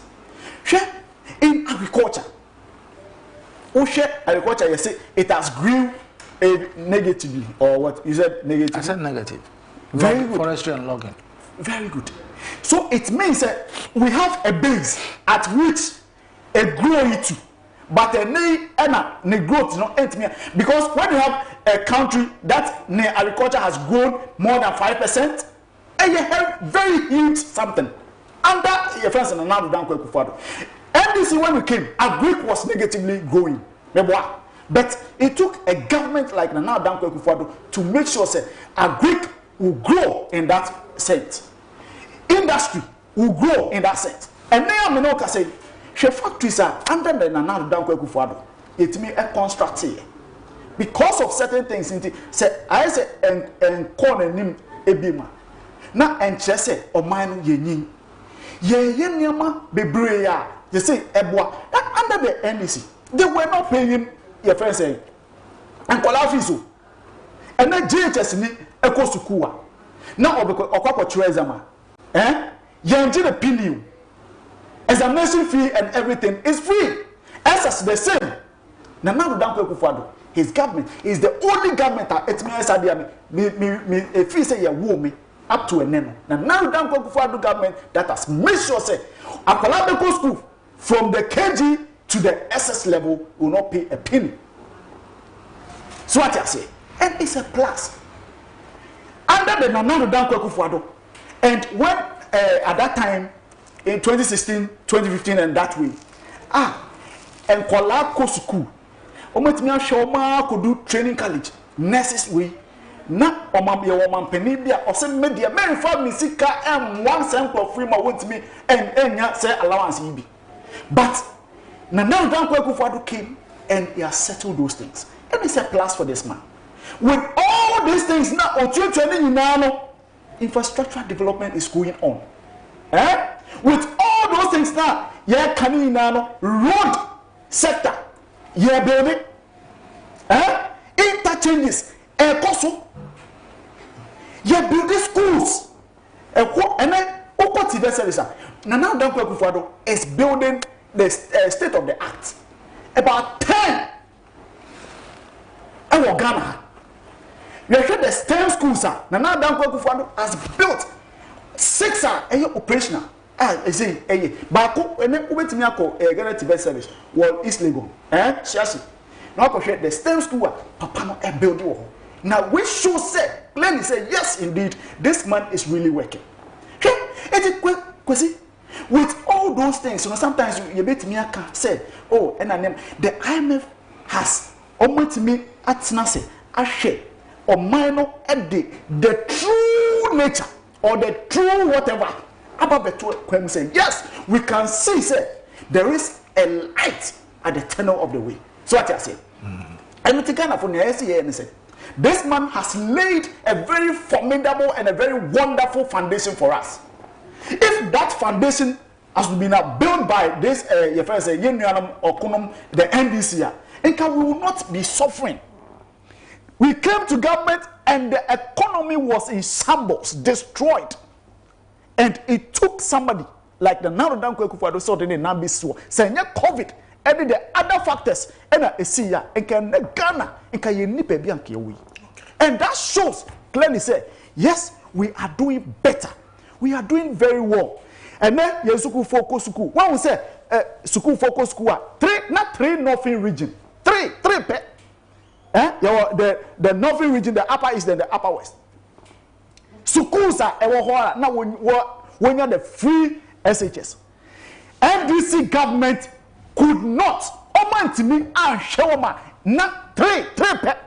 You who say Oma Befi say Adriane and under the Nana Danko Kufuado government. From the north to the south, from the east to the west, the schools are all your day school, or your boarding school, and Kolano, Nana Danko Kufuado been able to feed these people. Aside that, teachers has been given some form of your friend saying motivation. With all these things are not going right. The Ghanaian economy is crippled. With all these things, with all this, who say Ghanaian economy is crippled? No, Ghanaian economy is growing. Okay. If you say Ghanaian economy is growing, Medase. So what you say? Mamentio. Quiet. No, this is saying. Come to me in Kasasa. My business question where you man thank you. I mean, from some remedy. Oh, come let me. Okay. Yes, sir. Sometimes me say ade ba ko no say se wo pushi obi ko she ohaw mu ade ba ko e ka chance we dey mafom e na makomiti munya abotre na nkakra mebuso eniema be yi be whereby a usan nya ahantan suban esan kasa weye na wo fu Ghana for bo wana wo fu no na wo fu Ghana for minia ye wo mem ha opa yemfa mahama breso MPP for cassette aye na yemfa metoto na bisa Ghana ni bia wodidi no mkwan say emu de na ko betu so. This is government inflation. The highest inflation appeal Mahama Bem is 15.4%. The highest inflation. Still are you people, Dr. Baumia, Edna ye kasa ye breman sem debre. And me also about home more than the crown 38%. Yeah, they go 18%. Oh, kasa no why Million and 38%. Yeah, can was COVID. Dr. Baomi asem no kan ye o say Muhammad na ho ka say global phenomenon my ena eka ho na yen ye mem ha emniema ye den a adenti na etumi free Cote d'Ivoire na ebe affect Ghana. Therefore and you be the same question. Fa ukita Android phone. Go check inflation in Cote d'Ivoire. Go there and see. Na fa betu on the COVID ni bi anka wo. This is a country COVID eba yenti ani ni e ka che ono. 21 billion. You only spend 11 billion. 10 billion no motiche the mam aspirants. No the corporate elections. Now if you are once ya be ka che say COVID na mo men mo ade. Odo sako more stabilization fund o yonko o predecessor edi kan ya ma abato say o man ye kwa ahotire mu a ene ye nkofa no odo sabo mu sika mu di ni nyafu mu wi almase abeto anansema che Ghana for now no nyanya mu beke na Ghana for beti o omo de ohaw ene ahokire a omu hu no ene ebeto aba 14th August 2016 Dr. Baomi asema me kan na edametirim bia or say at the end of the day the economy is your pocket. And to one kasa no ni panu a wupie ade a na woto ene se de etumpo ekonomi no e ko na wo behwe e na kasa wa wo ajeje ho ene eyanka ubi ahoma no tuma bisa ubi a se ene the bills September bill a receive we etesen esan IMF nhyehyɛ a wakonti every 3 months bia ye increase bill. Now san ka tell me say wa bo ho modern ene na no obi a only akona wo ka no ho asɛm no omo time a wo kɔ no na e ka o man ni na bi wo e 122 billion ene wo ba ye wo a wo se wo bobesia more than 400 billion e wo mem ha ye hu ye wo de aye ye ka na mo keka nsɛm bebre obi ni mfie 9 ene na be ka tell Google University of Ghana Medical Center Maritime Bank Hospital Upper East Regional Hospital Dodowa Hospital mfie 9 John Mahama esiye ene ye ka wo say it is in the pipeline, it is in the process. When mama who kotoko and fact 4 years no be there. What have you done within the 4 years? We first 4 years, what the day? 8 years to my band we yanka first 4 years Ekufuadu achievement. You see, near air cost or one economy, opa bla. You are Dr. Baomi, and I said, say, you can do all the propaganda with the economy. But there back so who say the exchange rate no ebe expose you and no ye hu. Should we believe the IMF? Kwabra who believe IMF there? Kwesi. Yeah, Kwesi. I'm not here say more baba. Near government statistics no so who say no president and you know. Into no there is no way. Or bibi obeye say ebe kwa ti aban na onye da. We no kwa massage figures ni bi. Hey, sir. I'm telling you, what massage figures ni bi. Come back as a matter where we am for the rare prices are the top near money and fanya. Metia catcher will say, na ye 12 bro 150. Nature ya me fan say e bro ye aduane a dodo no adi. Near 150 Ghana cedis. And then a bro one bag near 950 Ghana cedis. You see, who bless you planting for food and jobs. Nipa ni kodoma ni okokoto. Yere campaign 2016 na Dr. Baomi na enum Calipo. Na ba ko ye 1 cedi. Ene Calipo kwa ye 5 cedis. Papa no me imagine say ma wo hunu ho ano. Hwe enkramofo epiles no eye enum. Omsusu de enum a omudina so edi obudwuma. Menkai kwa mekai say ya omyeha ya omko hajj. Mekai Ramadan. Ohun zakat mekaka meka ni nyina akere wo. Memfa hajj.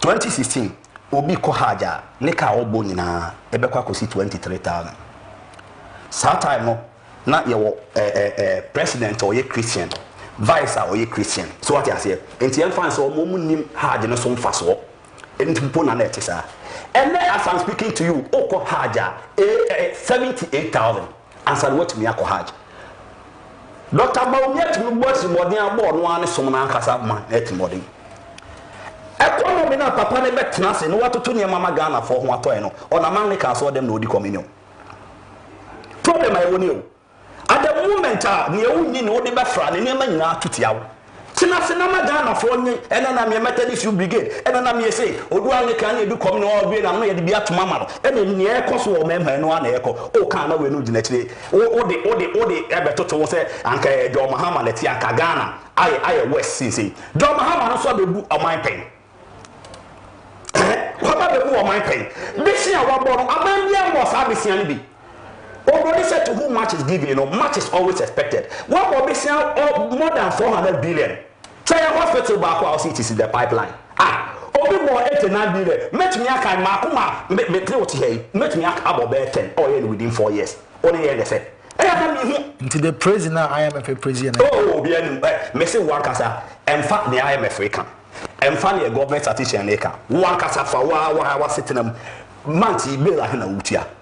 Bosun yetua wo sen wo de tini hwe ne de ma wo ti wo bel frim tini e de ubeyi tini wo de betua wo mafis na ka kire me se economy na ne de we kan no a enie ope aban a wonya mfaso pa e sesan ko tumi bu oman yi simple a MPP aban John Mahama ne ekita one oil field pe ebra ye ko na ba miensa ne de 10 field de sankofa field aba be ka ho okita 3 oil field COVID ya oka ho asem ba ye COVID sika wunya ye 21 billion wo sisi wa kontabu chese wo use 11 billion that means the only share o ma se enfan ko yare en 11 billion ne ka ye we ye kasa na o san ka economy asem kire wo ene wo ti ya na petrol asem na wo kan petrol ahi na wo de akodu na wo 5 de he anya wo na wo man no ya obi a mu bi pen na wo ba bebu enti fa wo hyehyɛ a wo de beto na boa oman Ghana na ebi so aka ntirima eno ho asem na ye ka ene edadifo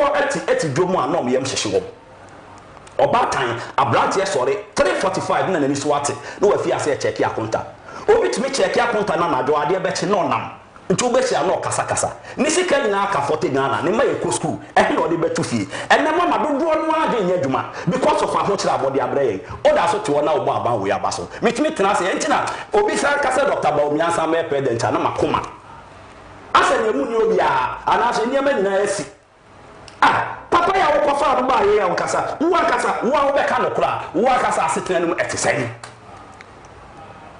Ghana for ebegina o masetenam e na o matoaba enti wo tena se na wo hunu se se wo keka na ebe ma MPP fo ani age a ye o police station executive pe de etio e o man Ghana na etio me che oba na krofo bufu afu aboso kai ha ba na krofo bufu afu o mu twa no mu se wuni a aga na ebesi no e de se ye bi no ye bu bi koja wo kwan wo na mo che ni twintwentwa ni pa na mu ana wo ye wu ena wo ti fie anumle akwasa he na wo betumi aspend ansa na wo ye family of 4 abo ho ato asa ato da bia nyese wo ye party spokesperson ti wo betena ha wo be kan ye party fo aka kire da bi wo ankasa fa setene no mo hyehye no fa toto ho na hwa ade obi be ye bi ana wo so wa be bi nipa na wo board so board ye de ne de e ba be toto wo de ho ye de toto wi a afi ye bisa Ghana for se ekusi sen bibia ni ho a wankasa economic indicators bibia ni ho a wo betumi e de BTN si da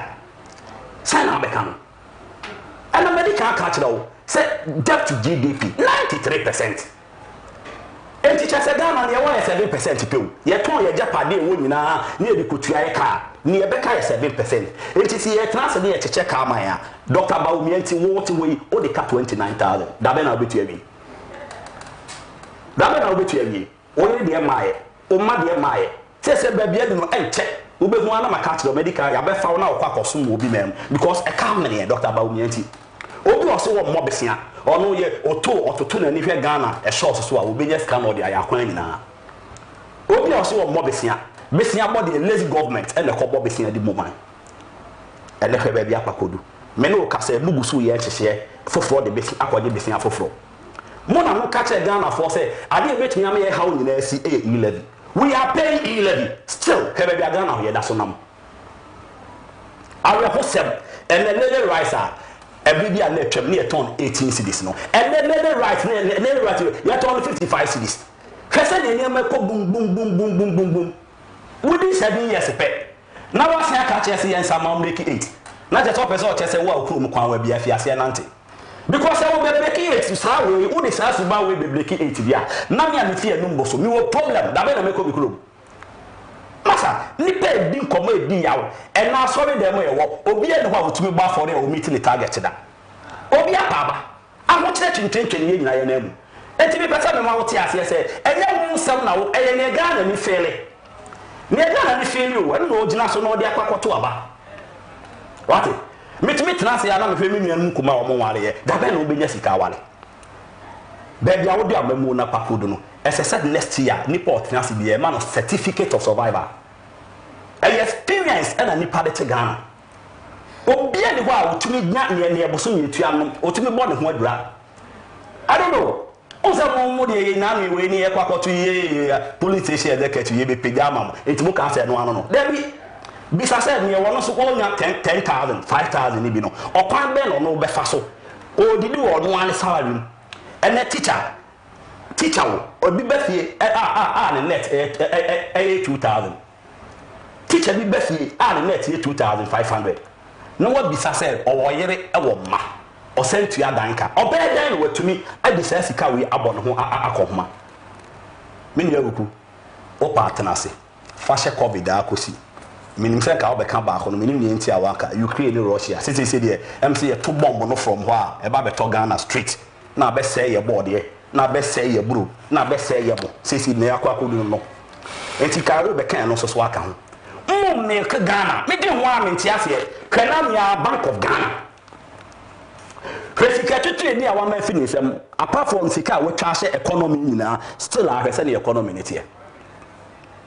minia momi emfa Ghana se ye nyina ye dia akwasi sanya MPP fo bu ma we no ho menim ba bia wo fi better anhwe yi a ka fa be ye den wo fa wu a untumi kwa ye se ye ma ba we pan ne ye nyina ya nka mbom o ma adwuma we wo tutu ho film wa ha o man Ghana ebra so se ye ma ban we ye ban ni o ye de okokro moti ye mo matumi bi kura pa obi a onum wa onte o ma hu se o onum ni amu ye se ka wo betena se de hu se mu aye de ti Ghana for munya botre na ebi se na se wo kasa won't you fees mimi to your fees na me nya so boy na tia wo ati okay who do you fees amako be coin I say or here on Facebook or say more fire Kwesi Oko Owen from Pon says fireman fire honorable Owen Kwame from Pon PC for Lower West Akim constituency Asamankese is watching Okosame live on Voice TV. Okay.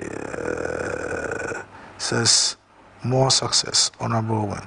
Charles Nyami Asamankese also watching you live and you're doing a good job. We as Asamankese owner watching you live. God bless you, Honorable Charles Nyami Asamankese, organizer for Lower West Akim constituency for Okon Ajiman and also Eddie Odi Ebaye. Hey, Yasemu Okon Ajiman. Matthias says, I joined all the way from Takraden watching. Thank you, Oko. I'm here. He's also saying, I'm watching you guys. You're doing a good job. I'm here. Thank you. So, yeah, Breno, Echo, Ogu. Let me give you 1 minute wrap up. Okay, one minute, and then we all wrap up, and then we say goodbye today. Kwesi? Yes, sir. Nyame ka che Ghana for this. What more help you? Under the MPP government, they should trust us because the fundamentals are there. Clearly shows that your bad Ghana education. Ejina hopi me ya ento fem so obi anka Ghana education agu na maybe say na chok kra na enya bi metia enti me aka esme bo aka say ene Ghana education is moving on rightly your fire health sector it is moving because of Neoma na nanu dan kwaku for the first naka we insurance na yejuma but ene today it is working. Ghana education ejina ho so teacher for dwane kwa abrochire and there and then everybody wants to explore. Hold on. Training a lot of people to move in. To move so what I said. If we have the resources And human is one of the resources. Tell me the MPP government. Hold on, the MPP government want to train people to go outside, bring in pastures. I will tell you, your government is a failure. Why is it a failure? Yes. But when we have the resources and you want to train a lot of people, why not train the people? Why not train the people? NDC was telling us that they were training. That's why they teachers create jobs for them. Today we have created a lot of jobs for them. And the number of the nurses. Go to the where our institutions. The number of institutions that the government and the kind of hardship and the population in the schools are creating. So what you say? Joblessness. More people are being trained, and we have a qualified teachers that can meet the world standard. That is what the number is doing. We are creating a standard. A bit me allow, and then the kind of education that run down. That is the reason why people outside countries are in need, die need of our resources. That is the teachers, are you taking delight in that? Kwesi, when you have your strength, your strength is to amount for more Cuba. People have been friends. David Kwesi, so what say? Amount for more Cuba. Doctors are every Cuba, Eba Ghana. One more Eba request. And now woman who move two countries muku. Your friends Tobago force there. Ghana said they need our nurses, they need our way better. So good. But it shows that the Ghanaian nurse, the Ghanaian doctor, the Ghanaian teacher, or swavu ujane na eko. With your clearance. Why not clearance? Who told you? They give them they give them clearance. So if you have produced a lot of people that other nations need them, that will get you a lot of way. Why do we? Why don't we?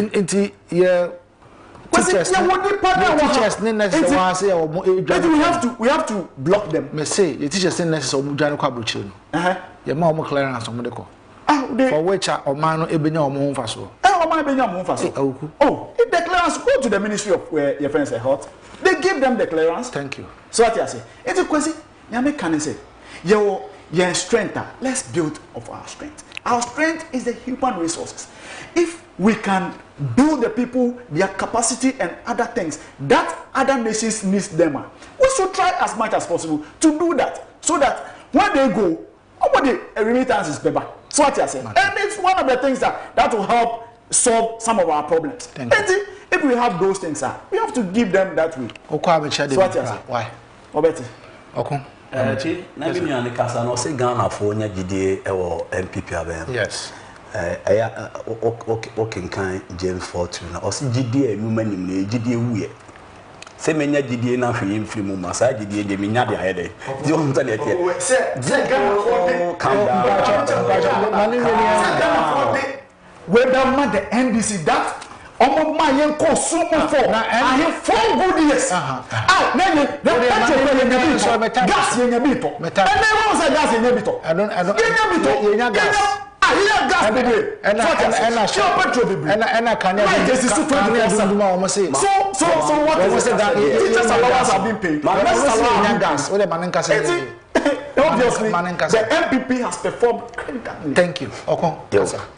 Gidi enuma nim na gidi wuye yade ye ni tomo so amoka wi asensem nyina akire Ghana fo atena ase ne yehu me sisi ya na me ka haja 7 no me ka say 23,000 20 ya ma me correction sa na 13,000 and then 75,000 o fundamental haja under Mahama na 13,000 and then 75,000 economic messiah ono ane som klase si untumi tutu ne ema nipa na obi ntumi nkọ haji bio mam mesi Ghana enye sei na mo ka kire ye amochira modi ewo mu no enye sei na mo ka kire ye wa bonten jitu mu se wa feli that is all what you say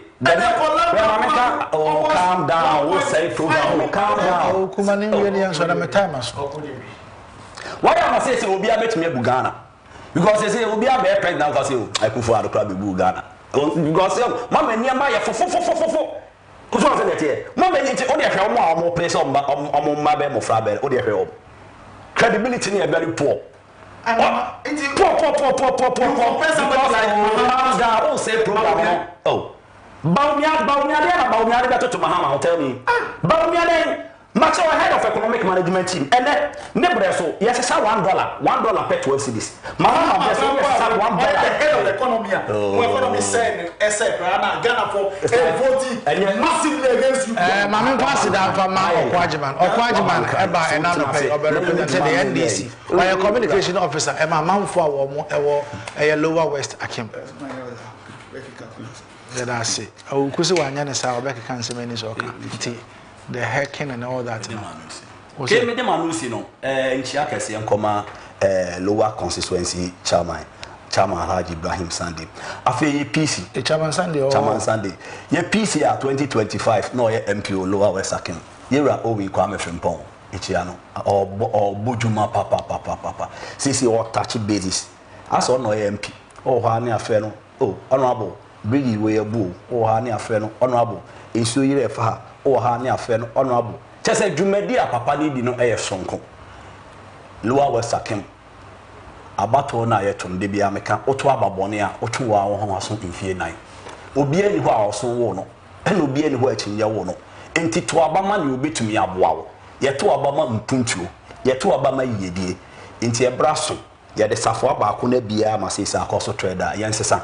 Na ni nyina ebia edam ba akum de beko zero wo nkwa amfempon wonu so becha we dey mabacha me de asida kese ema me ankasa me nipa ba kwa ye frɛ no Christiana Elku Enyankwabia oyo ba ono bomechi don ema baby amedu ne so metimi edu nti ene se otie ya meyere ne ameka chense nyampon hwam onya ne kese on tumi kwanem na ne ese oye bia ma the family no ebet se ne yen onye na the last one kwama ne ayeka che Ghana for ne se omunya the MPP for GD na MPP will do wonderfully and massively things for them. This is the beginning. The new beginning is coming. The factors are there, clearly shown. Say yes, indeed, Ghana will grow to become the heavens that we want. Thank you. Awuku also eba na no pe awuku eba represented the MPP or a communication team member Eastern Region. Ela na sia na pe so no so eba or David Pra Akola. Nti wo kwa chia David Pra emame. Na ka ten se me so onfa ma na de na mamfam no. Why? Me da was say wo so obaye. Wo so me da za oje be na hwe. Mo send messages de ba Facebook and me da mo nyina ase. Someone so mo de chede fa ho de bae. Adom me ya ochina ebedi ehia. Asida enkoma Abraham Alote from Paul Napoleon Ajiman and Elisha. Ya from Kwesi Kudom. Asida enko ema nyamedifo ojabofo so no so ade ne sika na ho de nim de ade eboa ma ede dwumde ade ebre wo chena betena se ewo asante achim konongo wonya dru konongo main lorry station ho na bo se organizer bi o kwana no kono nchena kan se ko ojabofo aso ye enkola no omo ade obeko ana obe frɛ no 0248 192007 and 0248 2929 51. Till then, may the good God bless us all. Have a wonderful day. Bye-bye.